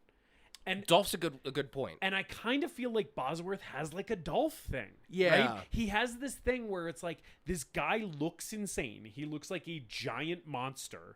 And also, when the camera is focusing on his face and I can see his eyes, it looks like there's like a bunch of emotional shit and like thought happening there. Like I can see his gears turning, which I feel like is always the thing with Dolph for me, right? Where like I'll see a Dolph Lundgren performance and I'll be like, this guy is an insane physical specimen, but also that when the camera's on his face, I'm like, ooh, this guy has depth, you know? And that's kind of what I see with him. Yeah. Yeah. I'm glad we're both Boss fans. Yeah. Because I love him in this movie. I think He's it's so good. Yeah. I was watching him last night just like, and again, this is like the 6th or 7th time I've seen this movie. But it's been a while since I've taken a ride with Stone Cold, and I was just like, man, this guy's so good. Yeah. He rocks. He's incredible in this. And who else is incredible is Lance Henriksen as Chains Cooper, who's introduced here. He's like, hey, you're a pretty cool guy, Stone. You want to fuck my girlfriend? Let's just talk about. Don't worry about it. We all fuck each other's girlfriends here. It's totally normal in the Brotherhood. Let's just talk about Lance Henriksen. Yeah. So he was nominated for Best Supporting Actor for this film. Good. He should have been. I guess. Jesus fucking Christ! I have never seen Lance Henriksen this good, and I love Lance Henriksen. Great in Aliens, great in Terminator, great in tons of genre movies. Shows up in a bunch of 70s movies, and you're like, well, that's fucking Lance Henriksen. What is he doing here? Yeah, he's like one of my faves. I love him as a character actor. Like anytime Lance Henriksen shows up, I'm like, I'm in good hands, because if nothing else in this movie is good, at least I can latch on to Lance Henriksen. Mm-hmm. Like he's one of those guys for me, where I'm like, even in a movie that I am not enjoying, I'm like, Lance Henriksen's here though. So like anytime he's on screen, I'll just like hone in on that. It seems like he's having the time of his life in this movie. He is. They must have had to triple their scenery budget, because Lance Henriksen just kept gobbling it down and shitting it out. He is chewing the fuck out of the walls of this movie. He must be so full of scenery yum. And he's throwing out one-liners that, again, I think are mostly improvised with such confidence, and every single one of them lands beautifully. The shit that he says in this movie is fucking insane. Like, he's improvising one-liners that are combinations of words that have never been said aloud before in the history of the English language. Such as, I'll milk him into a gourd. I'll weld him into a steel tank and drop him in the bayou. If that jacket hits the ground even in a fight, I will peel your skin off with a knife dipped in shit. Yes, and in this first meeting between him and the Boz, one of my all-time favorites, which he's deciding whether to let the Boz into the gang or to kill him, because the Boz has come in here with this big dick swinging attitude, right? And Lance Henriksen says about the Boz, this is either going to be the biggest pork chop I ever ate, or my bulldozer. Yeah, we're jumping ahead a bit, which is fine. Oh yeah, this is like at the clubhouse. Oh yeah, there's the boob jump scare, where this lady takes a shot playing pool, and then tits just fall out of her vest. She's wearing an open vest with no shirt underneath, just like the men are, because equality, I guess, in the Brotherhood.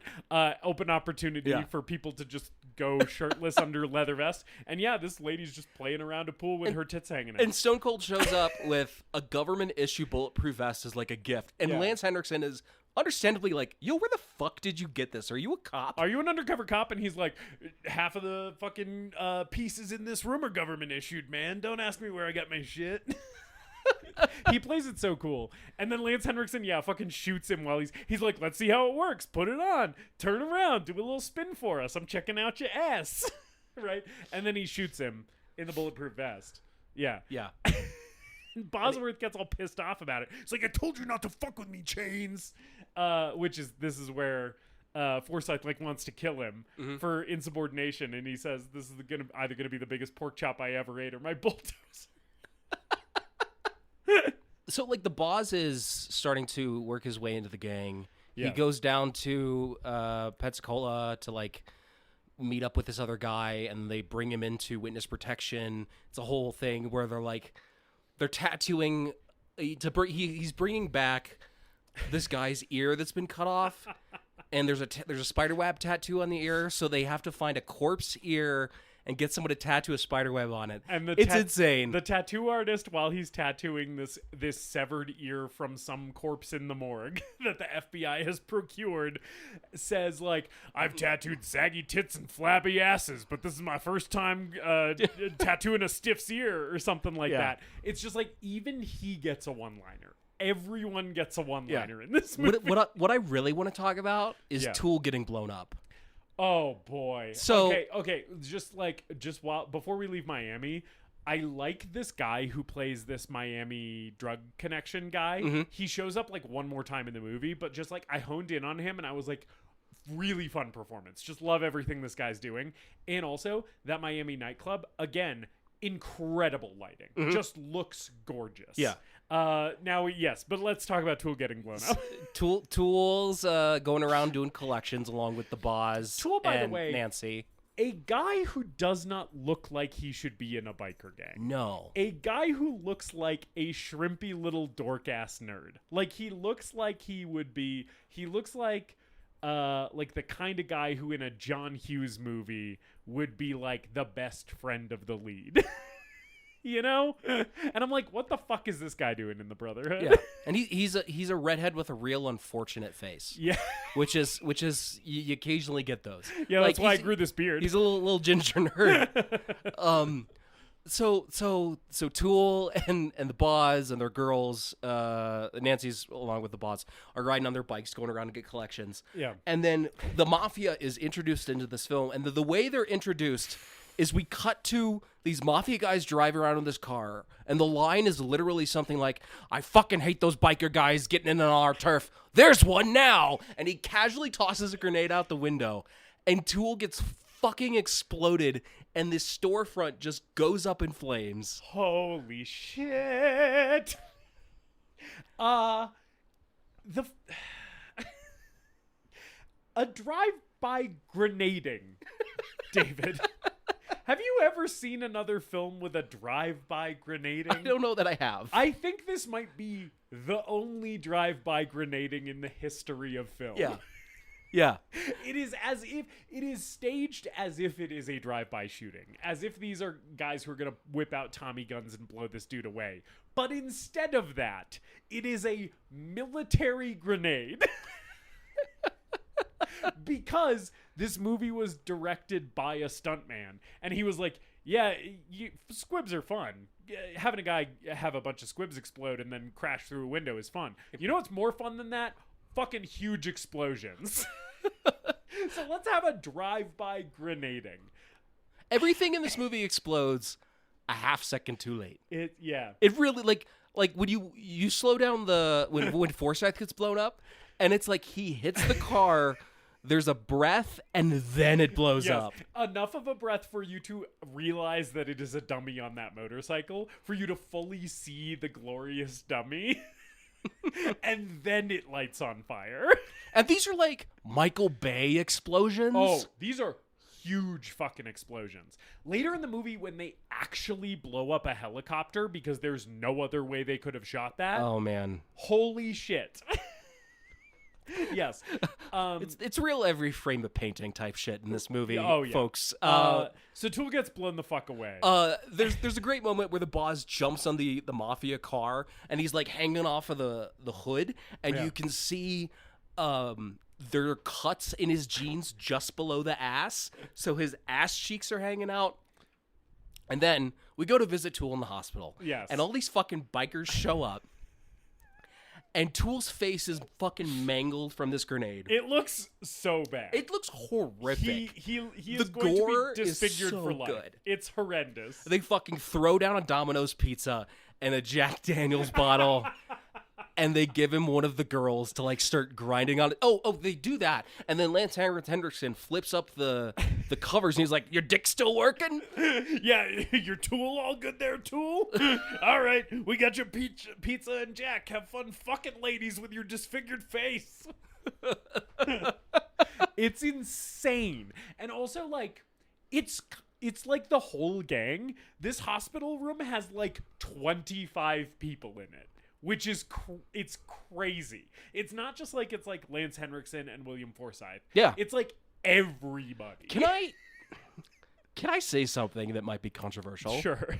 I kind of love these guys, and I kind of want them to win. If they weren't neo-Nazis, if they were just like counterculture biker dudes who were inclusive and didn't hate anyone for the color of their skin or the religion that they practiced, absolutely. The thing with me watching this movie is sort of the thing with me watching another film that we've both enjoyed, Green Room, where I'm like, I abhor fascism, neo-Nazism, white supremacy in all of its forms. I am diametrically opposed to it. However, as a bald white guy who likes punk music and leather jackets and beer and pizza, I could see how a guy like me would fall in with a crowd like this, because it's about the vibes, and I just want I feel like I would join for vibes. I want that, that's what Gut did. That's what Gut did. That's who Gut. So you and I in the Brotherhood would be Gut. Yeah, we would be the guy who's like, I was just here for the pizza, man. I'm not here for this fucking killing. I don't even know what these S's on my back stand for. I'm down with the killing. Yeah. Just as long as we're not doing any racist shit, but yeah. I'm down for shooting people. As long as we're just killing government officials, like, is their main plan in this movie. Like, I'm sort of like, well, that's kind of fine. As long as it's not for, like, racist or anti-Semitic reasons. Yeah. Yeah. I feel like the vibe of a group of guys really playing up their machismo, right?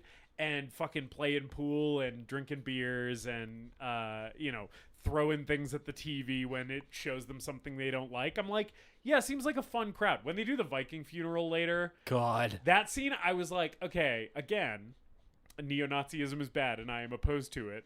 However, this seems like the coolest fucking hang of all time.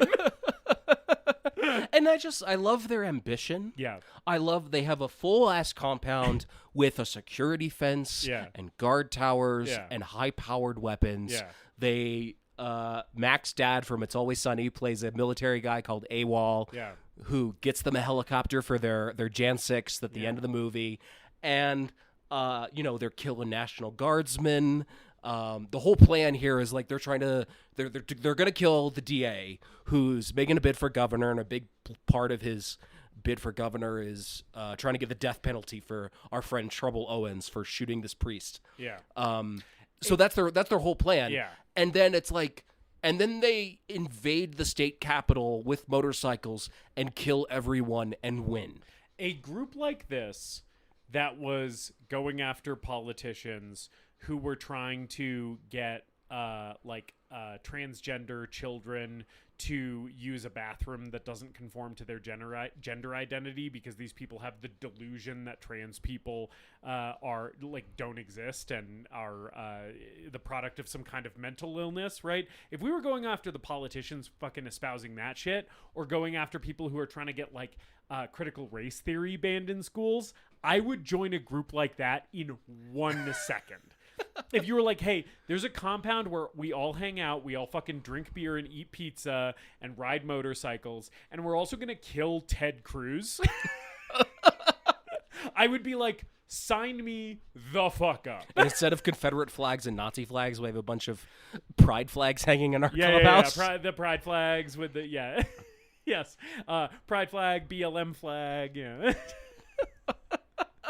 Just do the whole fucking biker gang thing like the Brotherhood, but make it inclusive. And I'm there, baby. Yeah. Yeah, so that's another thing about this scene is they're watching the TV and they see the whip on TV. The whip. DA Whipperton, and they're calling them the whip. Yes. And then which that's not just a nickname they give him. The news chyron on the news broadcast says like his first name, whatever it is, and then quote whip unquote Whipperton. And I mean, like, I don't know, maybe Tool was gonna watch Gilmore Girls. Like, why do we have to be horny for killing the whip right now? Yeah, they demolished the TV and Tool's like still laying in bed. He's like, I got fucking 6 more months of rehab, dog. Like, I was gonna watch Alien. I was gonna catch up on Peaky Blinders. Although it's 1991, so it's more like catch up on Cheers, probably. Yeah, Seinfeld. Yeah. Anyway. And then can we talk about Gut and his harmonica? So this is a script consisting of nothing but the greatest lines in cinema history in it, and yet this might be the greatest. It's definitely the one I think about the most, because what happens is like, so Tool is in the bed, his face is all fucked up, the bikers are trying to cheer him up. They're trying to cheer him up with pizza, with Jack Daniels, with girls, with admiring his cock. And then Gut's contribution to this is to pull out a harmonica. And he says, I'm going to give you my... And then he goes, doot, doot, doot, on the harmonica. And Lance Henriksen turns around and with so much venom, with like unbridled vitriol... delivers the following line. Take that fucking harmonica down to the parking lot, man. I've seen this movie 6 times.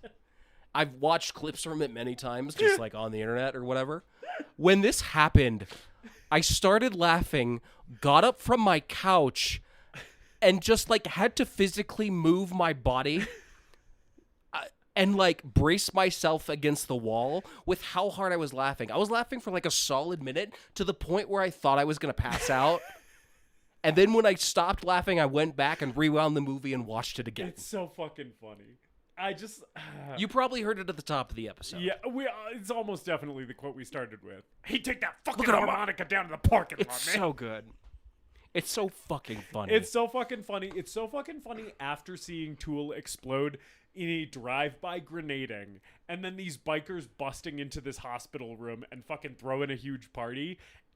Just the button of that line on that sequence of events is funnier than most comedy films ever achieve. It's perfect, and it's hilarious, and Lance Henriksen is a fucking genius. We get more of the Brotherhood, making plans and scheming, and trying to like strong arm the mafia. They're trying to get this drug ring set up, and the way they intimidate the mafia is they have Brian Bosworth, Stone Cold, is complicit in this. Like a great benefit to this movie is it understands precisely nothing about undercover work. Yes. So with everything that David is about to describe, just make sure that you keep in the back of your head an undercover police officer is participating in all of this. The boss and Lance Henriksen and the rest of the guys, they go to this meeting with the Italians, and the boss is carrying a gift package in, and they're like, we have a gift for you. They open up the package and they take it out and they set a motorcycle helmet down on the table. And then the mob guy is like, oh, very nice. Nice helmet. I don't ride motorcycles. And then they have him flip up the visor, and it's just 2 eyes looking at him. It's a dude's decapitated head sitting in this motorcycle helmet. And it's clearly just like they drilled a hole in the table and they had the guy stick his head up there and they put the helmet on. It's awesome. Yeah, it's a good gag. And again, the boss is entirely aware and complicit in this. Yes, he probably witnessed this man be decapitated. And was like, well, I'm going to bring down the Mafia and the Brotherhood in one go. It's worth it. And then the ends justify the means. His whole thing is like he's trying to take down Chains and the Brotherhood, and he also wants to get the Mafia. Yeah. He tells the FBI guys sometime around kind of here-ish are like, hey, this is getting way too hot. Like, we're being told to back off. We got to get you out of here. And he's like, no, I'm fucking staying because I'm bringing down the mob and the Brotherhood all in one fell swoop. Like, just let me work. Let me cook. Right? Yeah, remember that when the Capitol is destroyed at the end of this movie and the entire Supreme Court has been massacred. Which he feels bad about for like 1.5 seconds. And then we get the scene of like Ice comes to Chains in Chains's fuck palace. Chains lives in the kink.com dungeon. Well, he's got like a record player in there. He has a rope ladder or a rope that he climbs to get to his bed. Yes. Like he's like a fucking Tarzan dude who was raised by apes. He's just using ropes as a travel system. And he's got his motorcycle in there, so it seems like it's a converted garage or something. Yeah, it looks like just like a empty warehouse. Basically. Yeah. And Ice shows up and like, this guy Stone is getting too close. He's getting he's messing with you. And then Lance is like, I don't like your fucking. Lance Henriksen's like, I don't like your fucking tone, man. And then he sits on his motorcycle and starts revving the engine threateningly. And staring really intensely at William Forsythe. And again, this is a moment in this movie where I'm like, these dudes are about to start fucking making out. They're bringing so much to these characters that just isn't there on like the page, probably. Yeah. But it feels... This one specifically, maybe it was the bisexual lighting, but this moment specifically, I was just like, these dudes are about to fuck.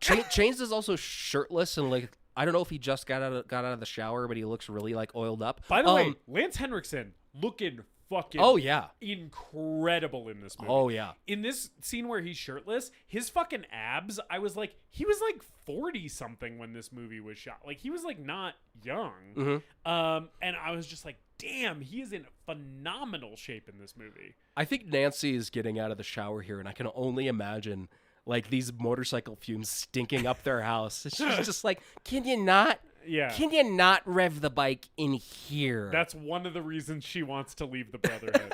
She's basically like, the fucking murdering Army National Guard thing is freaking me out. Also, I can't fucking sleep because anytime I wake up in the middle of the night, I'm just assaulted by motorcycle fumes in my bed.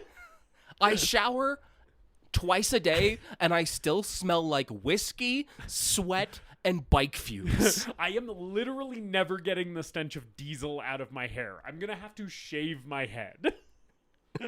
Also, can you stop whoring me out to the entire biker gang because they also smell too? I don't want to fuck those guys. Did you ever ask me if I wanted to fuck Brian Bosworth? That's part of this thing here where she's starting to confide in Stone Cold and being in like... the Boz, yeah. And because he's got the baby blues and the crystal earring and he's a little sensitive. Yeah. Yeah. That's going to end well for both of them. You know what's fantastic about this movie? It doesn't. It doesn't. So she's like, she's basically like, hey, like, I really am not down with all the shit that's happening with the Brotherhood lately. Around here is when the big thing that happens that kind of turns Gut and Nancy sort of like against the Brotherhood somewhat. And they end up being kind of like the two people who are on the inside other than the Boz, who's undercover, who are like maybe slightly working against the Brotherhood, although like very loosely. Like it's not It's not much of anything. But like the thing is like the fucking DA is like, we're gonna fucking send the National Guard out onto the highways and like set up all these checkpoints so that like the Brotherhood can't fucking traffic their drugs and blow up any more judges' boats or whatever. And so like the Brotherhood like pulls up on this army checkpoint, and there's like these 2 Army National Guard dudes that they basically like hit over the head and fucking take prisoner and then put in wooden crates and execute. Like Lance Henriksen like has them nailed into wooden crates, which there is such a fucking funny ADR line when these guys are getting hit, like nailed into their crates, where one of these guys so lamely is like, "Stop, let us go." I was just like, maybe a retake on that one. And then this is when Gut runs in after these guys have been like, I think after they've been shot, and he's like, "Come on, this isn't. We weren't about this, guys. This is too what the Brotherhood is about. The Brotherhood is about measuring each other's cocks, seeing who has the biggest cock, and then watching that guy fuck everybody else's girlfriend while we all beat off in a circle. And riding motorcycles. Just normal guy stuff. Just regular normal dude stuff. I don't even know what these S's stand for." And then Lance Henriksen like forces his hand into into the spokes of a rotating motorcycle wheel. Yeah. And we don't see anything happen. I don't even know if he like has his hand for the rest of the movie. It's bandaged. Okay. They don't spend time on it at all. This movie apparently was originally rated NC-17. I think they did shoot that scene, yeah. And was edited down. So there might exist, or it might have been destroyed, footage somewhere of Gut's fingers being chopped off by these salt motorcycle mine somewhere. spokes. But boy, oh boy, would I love to see the NC-17 Just stick some version of hot this dogs movie. in a glove. Yeah. With some like I believe that's red exactly food coloring. what the We Hate Movies guys said. Oh, in no. this part of the movie. It's fine. Sorry, guys. That episode came out 2 years ago. It's fine. And you've never even listened to it. Oh, I've listened to it a few times. Oh, yeah. So that's probably what happened. I probably Apologies to the We Hate Movies crew if we're repeating any of their jokes. But yeah, this movie that is already the most violent piece of entertainment I've ever seen could stand to be even more violent. Yeah. I would love to see that NC-17 cut. That's my Event Horizon gore cut. That's my Snyder cut. That's my that's like, yeah. Release the NC-17 Stone Cold cut. Hopefully this movie's getting enough traction where there will be enough of an outcry that if that exists, we will see it. Yeah, it hasn't deteriorated. Yeah, but anyway, so fucking Gut gets his hand all shredded here, and Nancy is also disturbed by this execution of these 2 Army National Guard dudes, and so she and the Boz have like a little scene. Mm-hmm. This is one of the moments in this movie where I was like, the actress who plays Nancy is kind of the worst actor in this movie, because there's just some line readings from her that are like very flat. Yeah, she has to be like, I had a hard life and I fell into the Brotherhood. And it's like, none of it matters. We don't care. Right. And she the actress almost is acting as if she knows we don't care. And then Lance shows up, just totally jeopardizing the integrity of the undercover operation, posing as a waiter, and like writes a note on the Boz and gives it to him like on a check. And so the Boz is like, I gotta go make a phone call. And then, drives down the street, meets up with Lance, and it gets the same thing where Lance is like, we got to pull you out. We can get them on racketeering. And the Boz is like, no, I want to take them all down. Staying. And ICE has followed him. Yeah. And then and discovers that he's a rat. Yeah. And uses his Uzi to fucking shoot 1 million bullet holes into literally everything. And then we get a bike chase. Yes. This motorcycle chase fucking rips. It's not super flashy or showy, but it is incredible when you watch it and realize how much of this cannot be anything other than Brian Bosworth and William Forsythe on motorcycles. Yeah. Because the camera's too close. If that was a stunt guy, I could tell. Yeah.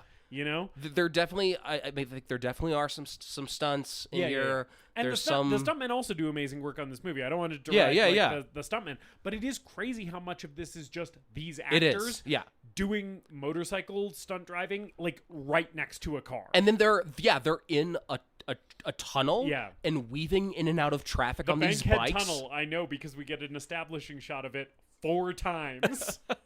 When one establishing shot for when each of their motorcycles goes into it, and one establishing shot when each of their motorcycles come out. Bankhead Tunnel. And they're like riding on in a rail yard at one point. Yeah. At one point in the tunnel, fucking William Forsythe cuts some random driver's arm. Just this guy who's just on his daily commute. He like cuts this dude's arm to make him like turn the wheel into Bosworth, which is fucking insane.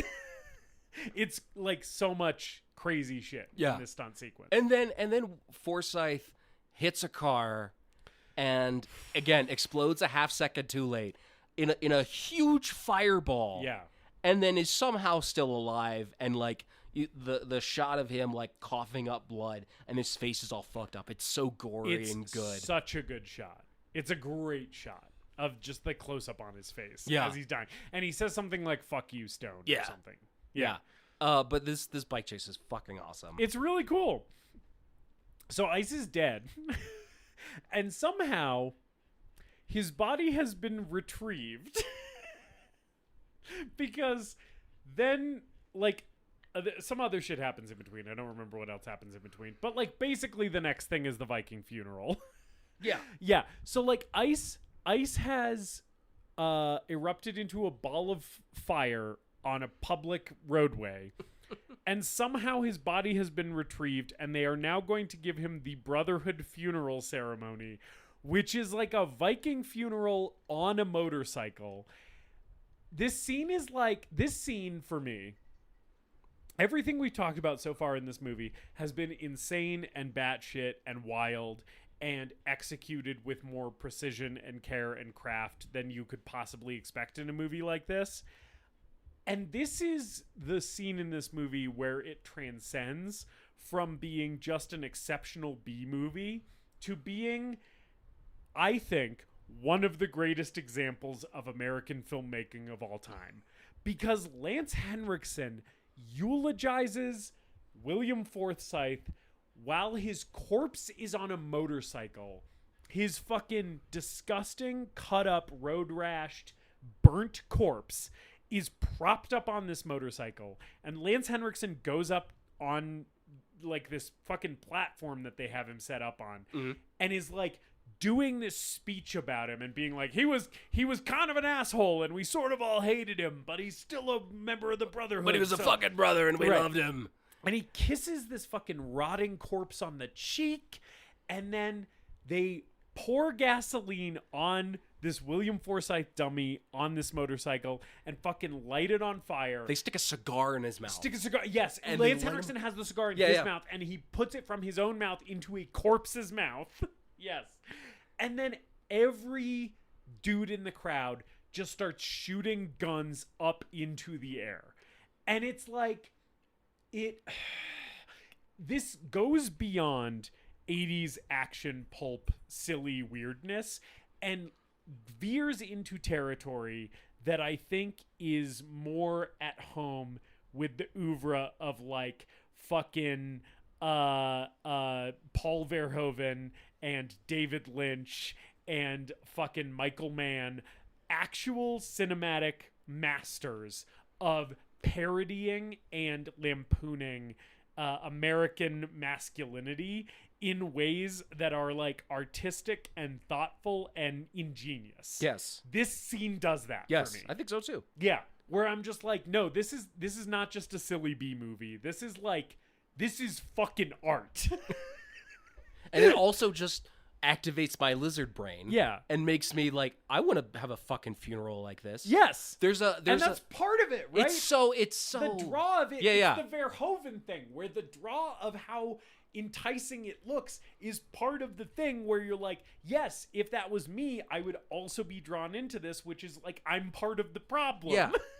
Yes. Yeah, so I didn't know when I was going to get to this, but my thing with this movie is I think the line of delineation between the 80s action movie as a genre and the 90s action movie is Total Recall in 1990. Yeah. Technically a 90s movie, but as far as like the death knell of what we knew the 80s action movie to be was Total Recall. Yeah.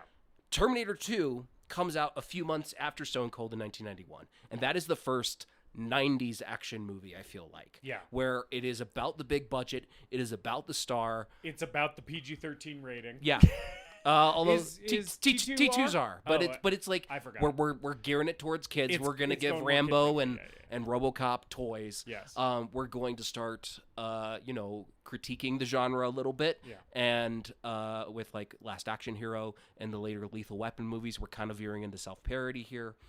And Stone Cold somehow is like the missing link between 80s action and 90s action, because I genuinely cannot tell if we are supposed to interpret John Stone Cold's actions as like the actions of a heroic 1980s American action hero, or a critique on that, because an important thing to note here is Stone Cold makes all the wrong decisions in this movie and everyone dies at the end. Yes. But the movie never winks at you about no. it. Yeah. No. And stuff like this, the funeral scene is tapping into that hyper masculine stereotype that we all fell in love with 80s action movies, Right. And seems to be doing something different with it, but I can't tell if it's winking at the camera or not. Right. I can't tell how intentional it is, right? It's doing it in a way that feels darker and meaner and bleaker. That's the thing about this funeral sequence to me, where this whole sequence feels dark, mean, evil, and bleak. And it is also that hyper macho, masculine 80s rah-rah, big muscled men are so amazing thing. And that's not to say that 80s action movies hadn't already done that. I mean, Right. McTiernan does that with Predator. Of course. Sort of does that with Die Hard. Yeah. And then Verhoeven, of course. Right. With RoboCop. But RoboCop is letting the audience know that it knows it's in on the joke. Yeah. And the thing about this movie is it's like, I can't fucking tell if you know or if you're just doing the thing in a way that is accidentally Verhoeven level high art. Well, it's doing the Predator thing where Predator is awesome, but it's also critiquing masculinity. Right. But I know that because McTiernan has said that. Right. I have not been able to find out if Craig R. Baxley took this script when he came on, 6 weeks after they had started shooting, and had the intention of making a subversive critique of 80s action films. Yes. Or if he just wanted to make the most awesome movie in movie history. Like I said, like Bosworth's performance, it's like a singularity, this movie, right? Where it's like, we divided by zero here. I don't know what is trope or what is original. I don't know what is joke or what is sincere. It's all of it. Yeah. Yeah. It's fucking wild. Yeah. It is an insane, like, there are levels and layers of interpretation to this movie that are not present in Chuck Norris movies, Seagal movies, the movies, action movies of the 80s. Like, it is, every time I watch it, I genuinely cannot tell if they're taking the piss out of the 80s action movie, or if they are just trying to make it to the best of their ability. Or if they're just doing it better than anyone else has done it. Regardless, I don't care, because the movie that they made is incredible. Yes, it's so good. So they're doing this this drug deal. This is kind of like the next, this is the big thing that's going to take us into the end of the movie. Yeah. They're doing this drug deal. They've brought on another undercover guy to pose as the guy that Boz has been getting drugs from. Right. And they rig him up with a bulletproof vest, or it's like a squib vest. I think it's a squib vest. Yeah. Because they're doing this like him and Han about he wants more money. They're doing full on theater for these bikers. This is so much work to get these bikers. Yeah. Because the boss shoots him, and then Chain smells that something's funny, so he tells him to like drive to a different location and drop the stuff off there. Along the way, Lance fucking calls Boz on the radio with Nancy in the truck. Yeah. And she's like, you're a fucking cop? Which is so funny because she asks him that earlier in their little scene at night when they're outside. And he says, yeah, I'm a cop. Like, his response to her is like, she's like, you're not a fucking cop, are you? And he's like, yeah, I am. And I'm like, did she think he was being sarcastic earlier? Yeah. Because, like, then she hears this radio and is like, you fucking pig. And it's like, he told you. I love that she, like, is actually angry with him about this. Like, she's not like, oh, you're a cop. Okay, we can get out of this together. Yes. No, she's like, the thing that this movie gets right is it's like, this fucking lady is in a white supremacist neo-Nazi biker gang. As soon as she learns that the boss is an undercover cop, she's not like, wow, I will divorce myself of all this hateful ideology that brought me into this gang and run away with you, a police officer. She's like, no, I'm going to fucking kill you. Right? Because it's like, no, she's a fucking neo-Nazi. And she doesn't immediately, like, turn on him. No. But her face is very much like, this guy fucking lied to me, and like I have it in for him, which she does. Like she pretty soon after this, she just basically immediately rats on him to Lance Henriksen, to Chains, right? And is like, yeah, this guy's fucking name isn't actually John Stone, right? And he, he's an undercover. Yeah, because they have someone in like the DMV on their payroll, and she looks into it and she's like, Joe Huff and John Stone, the names are cross-referenced, which, again, that is not how undercover work. That is not how you do proper police undercover work. Yeah. There's no reality in which this would happen. No. Because, like, the cops fucking are part of the government. They can make sure that any random fucking jagoff at the DMV can't immediately reveal that an agent is undercover. You're the FBI, for God's sake. It's like, oh no, he had a driver's license under a previous name. Yeah, so Chains switches out Boz driving the truck full of drugs. And Boz leaves and he's acting all pissed, and he fucking peels out on his motorcycle so fast it rocks. He meets up with Lance and the guy who survived, Martinez. That's his name, Martinez. Yeah. And he's like, I don't know, we gotta get the fucking drugs back. So then he gets on his bike. I love that this problem is set up. And then resolved in like 2.5 minutes. Yes. It's like, hey, somebody else is driving the semi-truck full of drugs, and Boz is like, I'm on it. And in 2.5 minutes, we end it with the most impressive explosion that I can think of in like what the fuck? What the fuck? This explosion is insane for this movie's budget. The Boz shoots the fucking semi-trailer off of the cab of the semi-truck, and like the fucking hydraulic hitch breaks, and this semi-trailer full of drugs crashes into a gas station pump, and it just fucking erupts into an enormous ball of flame with the cab of the semi-trailer continuing to drive past it for scale, meaning this isn't a miniature. They blew something this big the fuck up. They blew up a gas station. And filmed a guy driving a truck and a guy driving a motorcycle away from this explosion. It's literally Mad Max shit. Like, it's literally like George Miller Mad Max levels of stunt work in this movie. It's insane. Yes. So the drug problem is immediately resolved in literally the coolest way imaginable. And then basically the boss goes back to the Brotherhood and is like, they still trust me a little bit, and is immediately proven wrong. Like, he just walks fully into a trap. The thing you were saying about him making the worst decisions at every turn, it's like, this is indicative of that. Yeah. Because he's basically like, oh yeah, they didn't let me drive the truck, but they don't know that I fucking blew that guy up with all the drugs that were in the semi-trailer. They still trust me. And he walks in, and I just told the leader's girlfriend I just that told I'm a the cop. Ava Braun of this biker Nazi group that I'm a cop. Surely nothing bad will happen. He walks in and it's like Lance Henriksen's like, so my old lady over there says you're a fucking cop named Joe Huff. What do you have to say about that? And he's like, didn't see this coming. At the beginning of the movie, they're like, you've logged more biker arrests than anyone else in Alabama. And I'm like, has he? How? Luck? Did he get lucky all this time? Because bro does not know how to play undercover.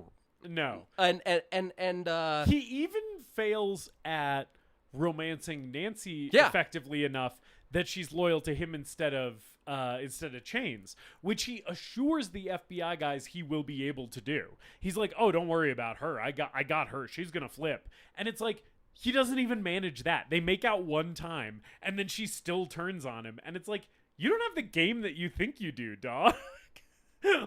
He's like, "I'm gonna this lady's gonna be so fucking taken with the boss." That she's gonna flip on Lance Henriksen like that, and it's like I think you underestimated the power of Lance Henriksen. And then the Mexican guy from Miami that like went into witness protection or whatever, or they put on a plane. He shows up and he's like, "Hey, what's up? I'm here too. You're a cop." And then Lance Henriksen just shoots him for no reason. Yes, because God forgives, the Brotherhood does not. Yeah. A phrase that I think was appropriated by 1%er biker groups or and I don't know if it came from this movie or not. Yeah, God forgives, the Brotherhood doesn't. It's pretty raw though. It's pretty badass. It is pretty badass. So he shoots this guy and then so he loads 3 bullets into this gun. Lance Henriksen does. Chains does. And he shoots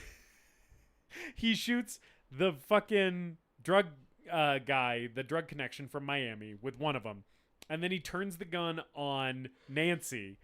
And the boss has some line here. I don't remember what it is. But Chains' response is, no, Stone. I'm going to break your heart. And just fucking shoots Nancy. And Nancy's death in this, by the way, ostensibly the primary female character of this film, so unceremonious. Yeah. It's basically like she gets shot, her fucking chair falls over in a hilarious way, and she's just like dead. And the shot of her getting shot and her head going back, it almost looks like for half a second there that maybe it winged her, like it bounced off the side of her head or something. But she's just dead for the rest rest of the movie. But she's just fucking dead. And like the boss kind of doesn't give a shit. Like there's not any big moment with him where he's like, ah! It's just like, oh, well, damn.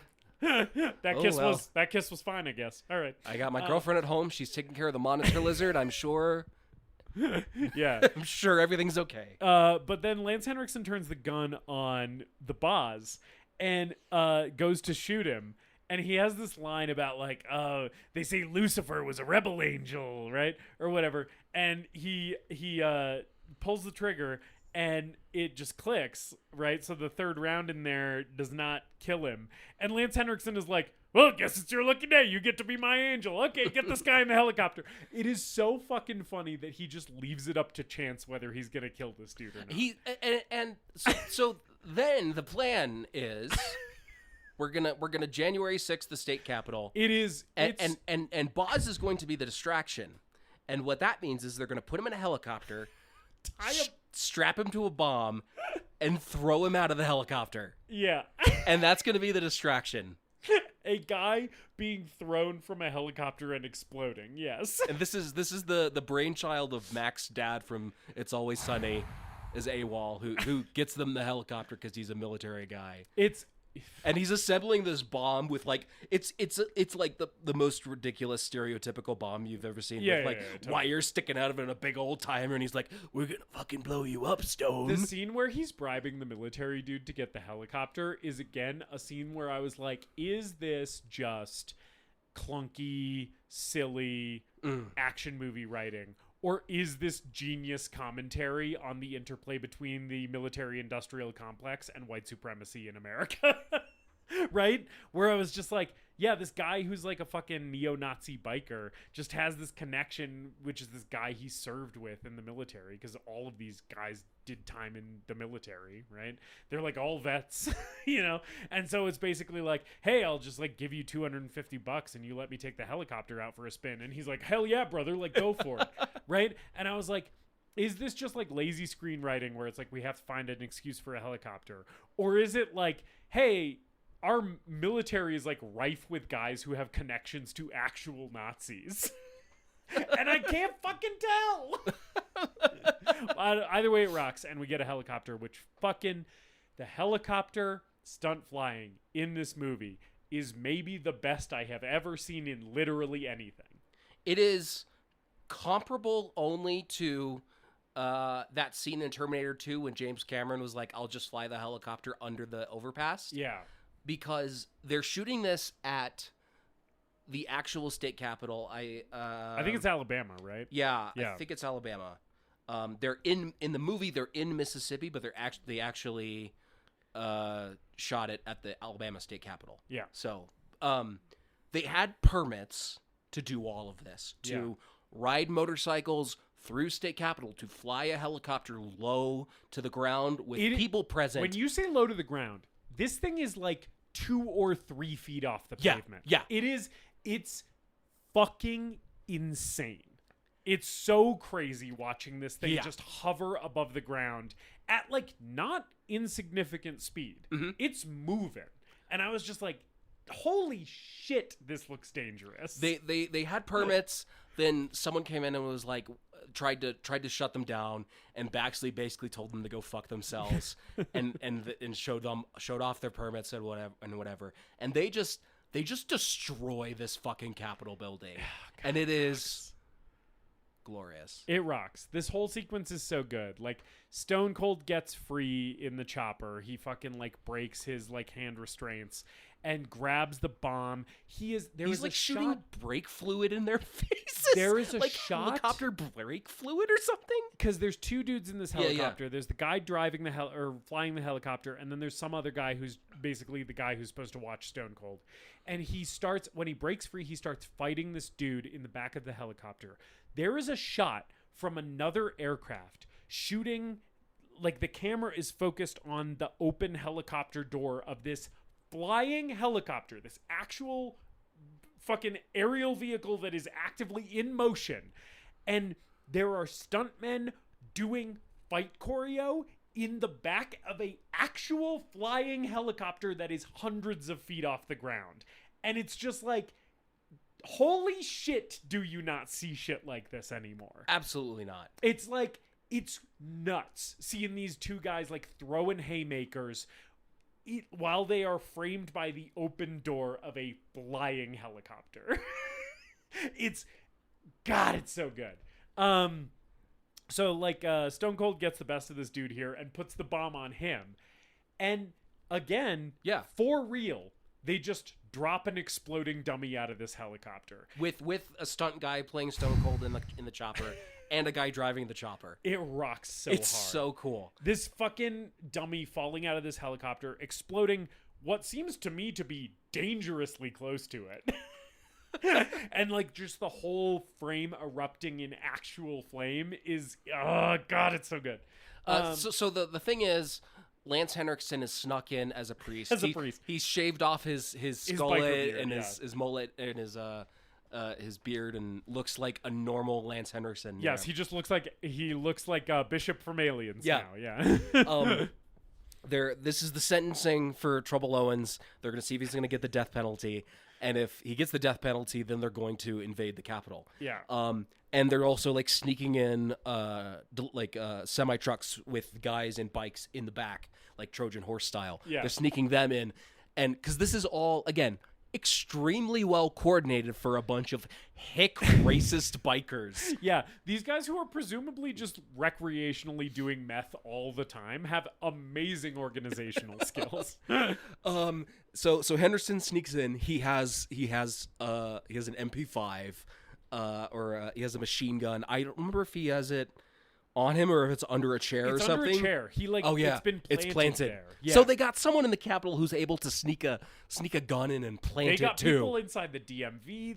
These guys have connections everywhere. But yeah, so he like pulls it out from under the seat and is like sitting with it in his lap while he's in like the jury like spectator area. And I'm like, the person next to you must have noticed that you now have a submachine gun sitting in your lap. So the sentencing goes down, and and Whipperton is sitting there smiling to himself as Trouble Owens gets the death penalty for shooting a priest. We never know why he's shooting the priest too. No, you know what? It doesn't fucking matter. It doesn't matter. He gets the death penalty. The guy sitting in front of Lance Henriksen is Martinez, the guy who was in the sting operation. Yeah. And Lance Henriksen leans over and says, "Now it's for real, asshole," and just empties the clip into Martinez's chest, and then gets up and just like wheels around and opens fire on the entire Supreme Court and everyone in this building or in this room. And it is rad as fucking hell. Lance Henriksen kills approximately like 80 people in this room. It's fucking insane. Yeah.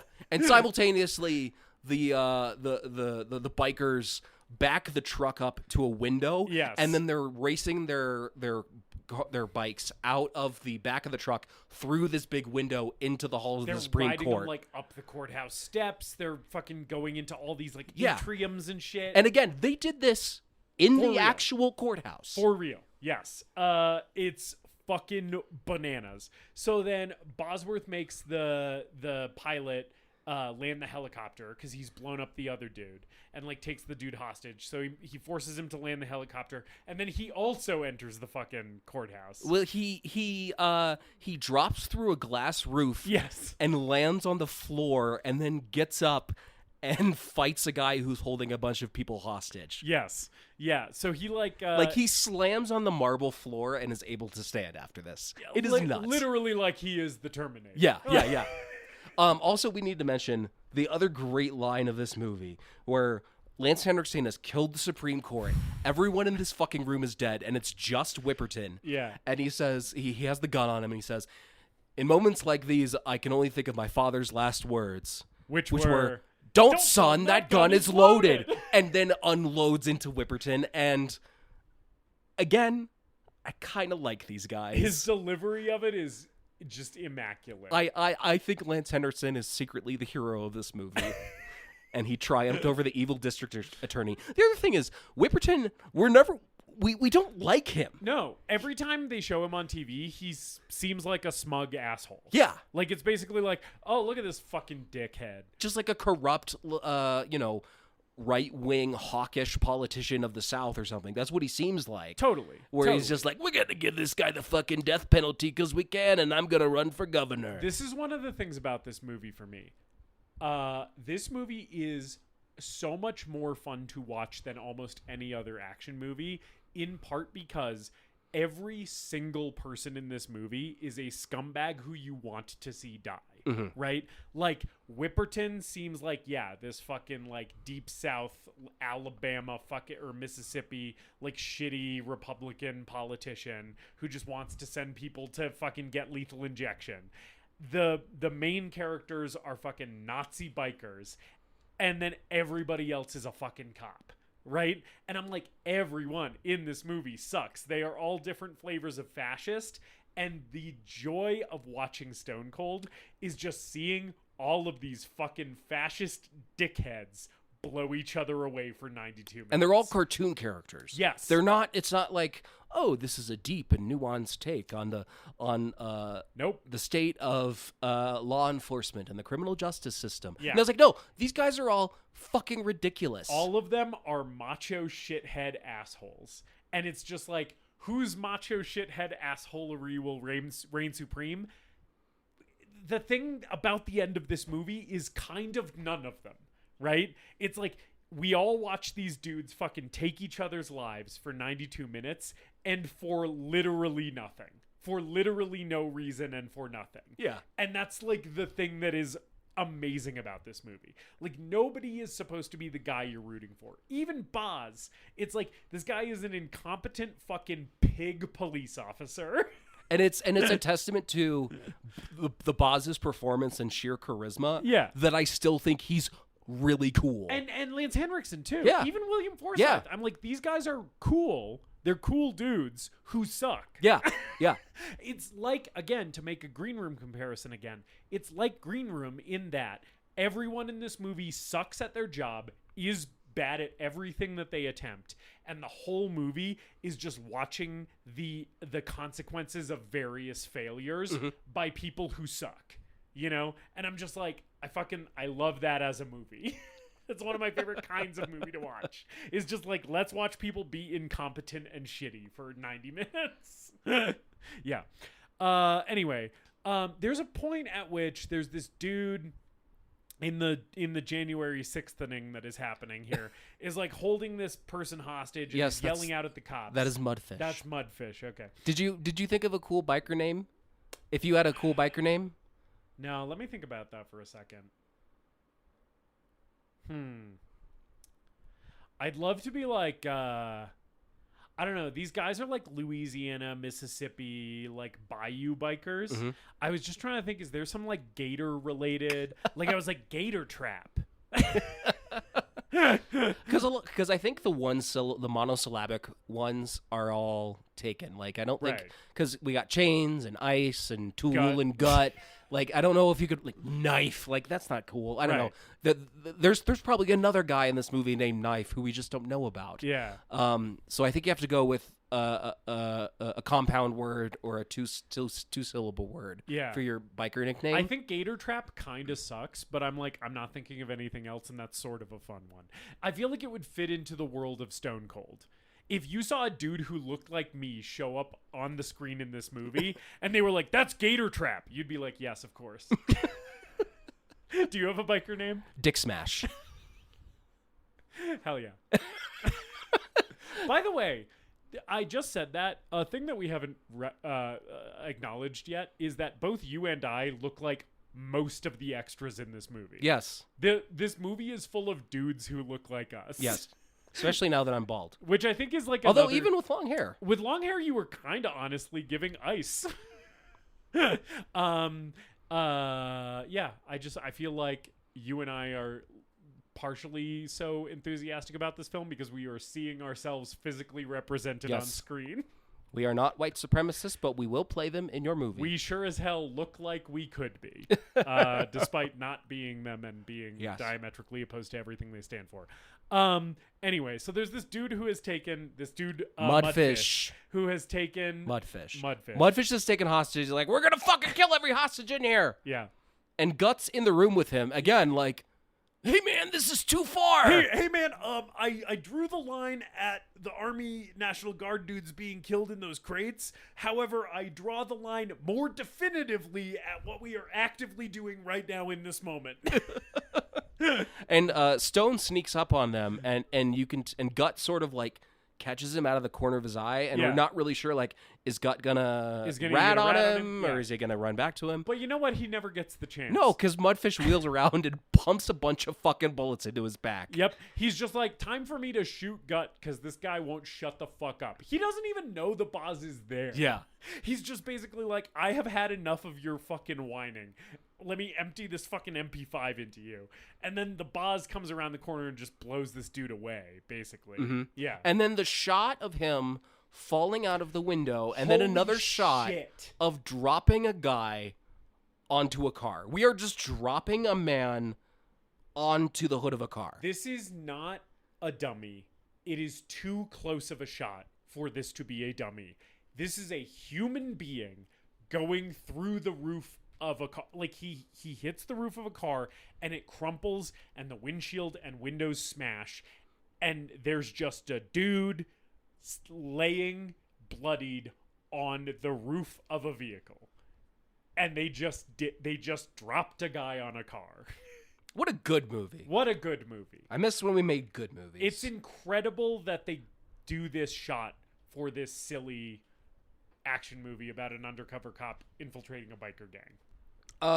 And so Boz is shooting a bunch of people. Lance is shooting a bunch of people. Lance they're Henriksen. both wreaking havoc through the fucking Capitol. Yeah, and then the greatest thing in movie history happens. So Lance Henriksen and several of them have been riding around on these choppers through the state capitol. Mm-hmm. Lance is on the back of one of them. Yes, riding bitch, which I think is very funny. Yes. That he's like the lead of the biker gang dressed as a priest, just like holding this big muscly man around the waist. And Stone Cold is at the end of the hallway in front of a window with a shotgun. Chains gets off the bike and is like, "Go get him, buddy. You are awaited in Valhalla." It's literally like a Western, like we're about to duel moment where they spend so much time zooming in on like doing close-ups of the boss's face and this dude on this motorcycle's face, and it's like literally you could put that over it, and then this dude just is like, "I'm gonna fucking kill you," and fucking guns it at the boss, and the boss like immediately shoots him.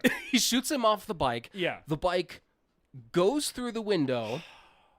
And you remember that chopper from the beginning? We've had just a few flashes back to the chopper and Mac's dad from It's Always Sunny piloting it to remind you that the chopper's there, because we're paying that off at this moment. The motorcycle continues down this hallway without a rider, goes through the window, crashes into the helicopter. The guy piloting the helicopter has a great like full close-up to camera going, "No!" The helicopter explodes. It lands on top of cars, and then the cars explode, and then those cars explode the next set of cars. And all of it is for real because there are people on the ground next to the cars for scale. And you know what my reaction to that is? Fucking standing ovation, Craig R. Baxley. That was the sound of David furiously masturbating. No, that was me clapping my hands. No masturbating in the pod studio. We've talked about this. Yes, we have. What do you think this is? The fucking Brotherhood? We're not gonna watch each other jerk off. That's Brotherhood shit. We've had enough trouble cleaning up George Lucas's and Watto's loads out of this place. I can't deal with ours. It is the helicopter explosion in this movie is batshit fucking insane. The Viking funeral is where this transcends to art to me. The helicopter explosion that David just described is there where this movie, for me, fully cements itself as the work of a mad genius. It's bananas. And it rocks so hard. It's maybe the highest point of a movie that seems like it consists of nothing but high points. Yeah. Like what name? There's no fat on this thing. Yeah. It is 92 minutes of just the greatest thing you've ever seen over and over and over again. Yeah. And this still is maybe the best thing in the movie. Yes. So then after this, the Boz and Chains have their showdown. Yeah, he's throwing Chains around. Everyone in the Capitol is dead. I love that there is never a moment in this fight when it seems like Chains is going to be able to even fucking touch John Stone. John Stone is just beating the fucking shit out of Chains, and you as the viewer just watch it for several minutes. There is no tension. It's never like Lance Henriksen might get the upper hand. It's like, no, we are punishing this dude brutally, and he's just bleeding and getting kicked downstairs. Throwing him down the marble staircase of the Capitol. There is a long movement in this fight where Lance Henriksen is just crawling towards a gun and hoping that the Boz is going to like stall long enough where he can grab it. And the Boz is toying with him. It almost feels like the end of a movie that came out pretty recently, Furiosa, which I know you didn't love Furiosa that much, but you did like that ending. Yes, the ending with Anya Taylor-Joy confronting Chris Hemsworth. Yes, it sort of feels like that is in some ways a spiritual successor to this moment, which came out first, which is basically like the villain is fucked. We know he's fucked. Mm-hmm. And we as the audience just get to watch our protagonist torment and toy with him for longer than it feels like should be allowed, you know? And it's just like, God, it rocks so hard. And he takes out his revolver and points it at his head. And he does the Russian roulette thing again that sort of that Chains did earlier, where he like kind of does like this like crossing gesture back and forth with the gun pointing at his head. And then he clicks the trigger and the gun doesn't fire and he arrests him. Yep. And this is like... But not before he kicks him down another flight of stairs. Yeah. And it with like the glass and the rubble everywhere, and Chains is covered in blood. And they just they arrest him, and the cops show up, and they're like, "All right, that's the end of the movie." And then Henriksen, then we get a Die Hard ending. yeah. It's literally like, Hey, the remember coolest how we were a movie- buddy cop movie for Yes. 10 minutes? The We're going to coolest be a buddy movie cop movie again. that you've ever seen just happened. And also, we're going to pull the Die Hard button and just slap it on the best movie that you've ever seen. Henriksen goes for... He tries to grab one of the cops' guns, and goes to blow John Stone away.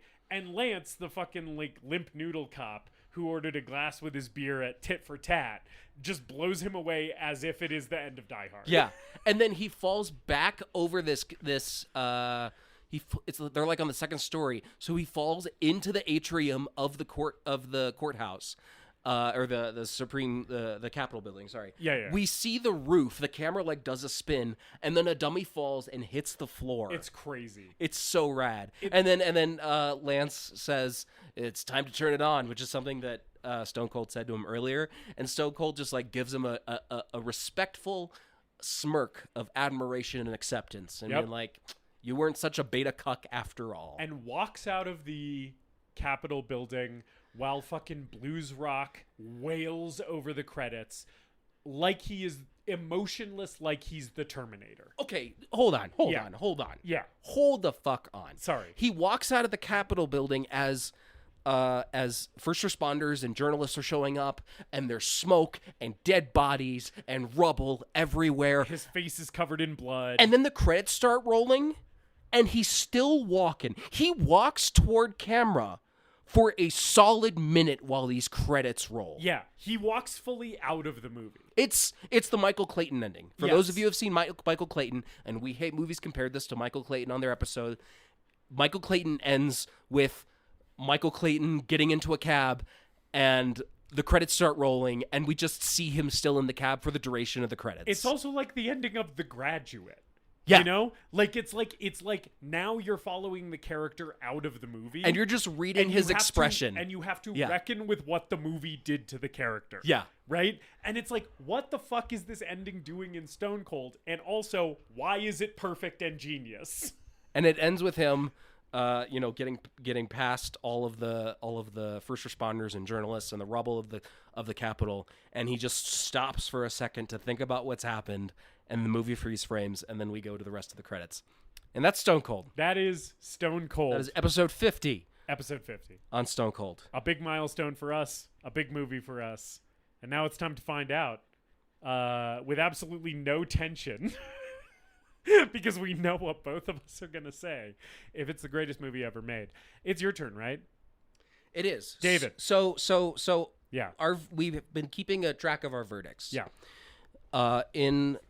We've technically covered 49 movies because of our best of 2023 episode. Which is canonically an episode of the show, but we covered many movies. Yes. Yeah. So in that time, I have declared that 20 movies are the greatest movie ever made. Yep. You have declared that 27 are the greatest movie ever made. Because I'm just a fucking little whore. Yes. So 41.67% for me, 56.25% for you. Yeah. And then collectively we have agreed that 14 of those movies are the greatest movie ever made. And that includes ones where both of us agreed with our guest as well. Yes. Yeah, on our guest episodes. Yes. Yeah. So 14 total films. Yes. Yeah. So the question for both of us is Stone Cold going to join the hollowed ranks of the greatest movies ever made, as we've covered on this show? 14 out of 49 so far. Yes. This would be 15 out of 50, which seems very that's a very pleasing number. Yeah. This would be the 15th Yes. greatest movie ever made out of 50 films. If we both said yes, which I don't know, you could cut the tension with a knife in here right now. I don't know what either of us is going to say. Yeah. David, is Stone Cold the greatest movie ever made? Yes. Yes. Yes. Yes. Yes. This movie is not just the best cheesy, low-budget, canon-style action movie ever made.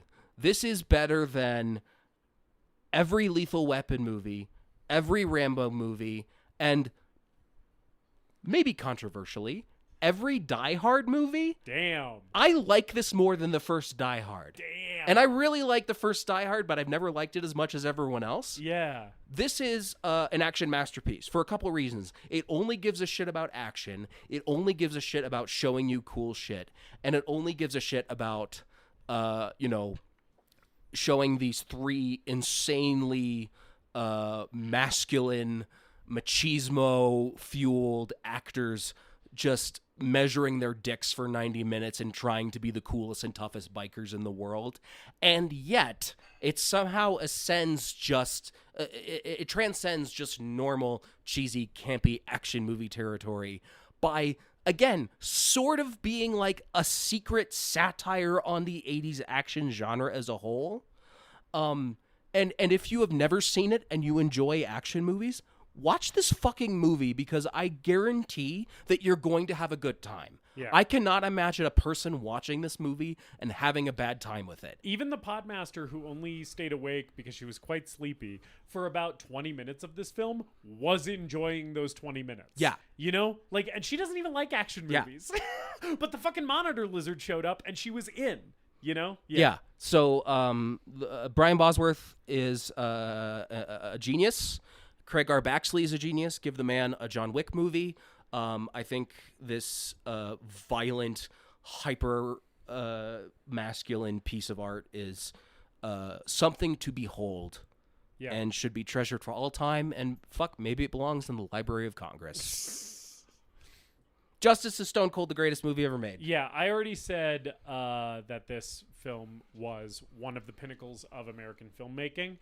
I know that sometimes I have a tendency on this podcast to get a little excited and perhaps Me too. Yes. I want to say everything I just said, I mean 100%. Yes. We sometimes feel like we get a little excited. We maybe have a tendency to veer into hyperbole about films that we enjoy. And I don't want to overhype this movie, and I also don't want to underhype this movie. Yeah. Because everything that we've just described, I can guarantee you, is crazier in the movie. Yes. And there's also a bunch of shit we didn't even talk about. Yeah. There's like so many things that happen in this movie that we didn't even talk about. You could go frame by frame with this movie. Yeah. And just pick apart everything crazy and insane and off the wall and weird and strange that happens. Yes. So that being said, like when I say that I think this is one of the like crowning achievements of American filmmaking, I am not kidding.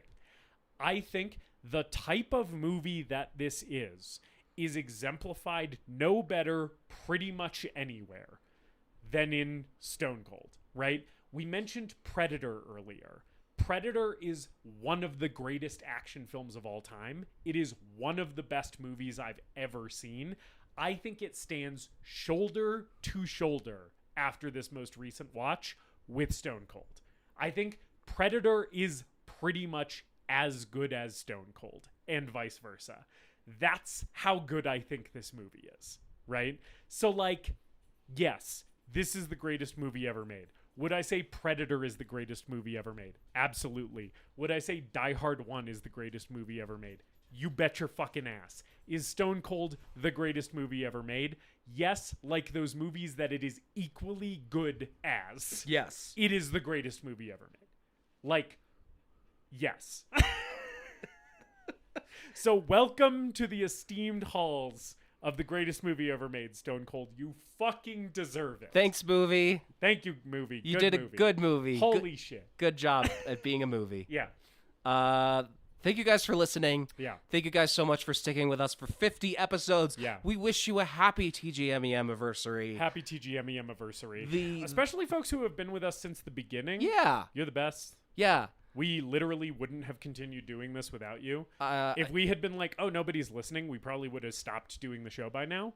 But some people are. Yeah. And so we continue to. And our listeners in the great European nations of Slovenia and Belgium, we love you so much. Yes. We never thought that people around the world would want to hear us talk about fucking movies. And we've had even though listens- it's just a handful of you, Yeah. we fucking love you for that. We've Holy had- shit. Yeah, it's been like humbling and cool and fun to see that it's like, oh, like some rando who I will never meet who lives halfway around the world from me is like listening to me like talk to my friend about David Cronenberg's Crash, and like that's kind of cool. And It's kind of dope. Even if you're like a friend of the family, my family, and my mom told you about the podcast, and you're surprised to hear me say shit and fuck and talk about dicks and cum every week, and somehow you're at the end of this episode, thanks for listening. Yeah.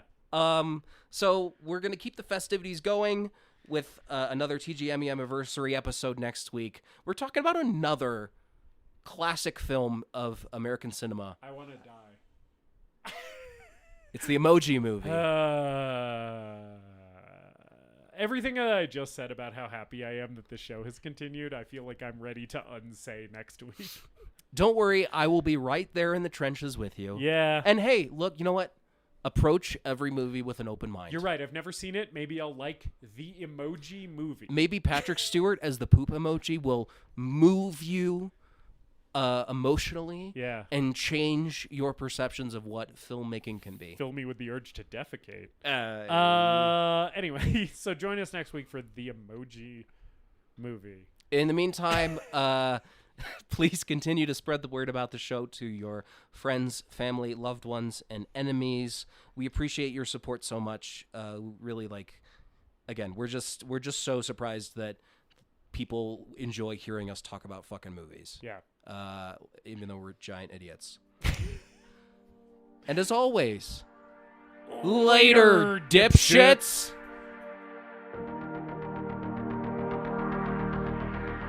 We hope you enjoyed this episode of The Greatest Movie Ever Made. Please remember to leave us a rating and a review, and to subscribe to the show wherever you listen. We appreciate you supporting the show and spreading the word. Tell your friends to listen, tell your enemies to listen, tell your mom to listen. If your neighbor has an unsecured Bluetooth speaker, connect to it and play an episode. You can follow us on social media at TGMEM_podcast. And if you've got a movie that you want us to talk about, send us an email at thegreatestmoviepodcast@gmail.com.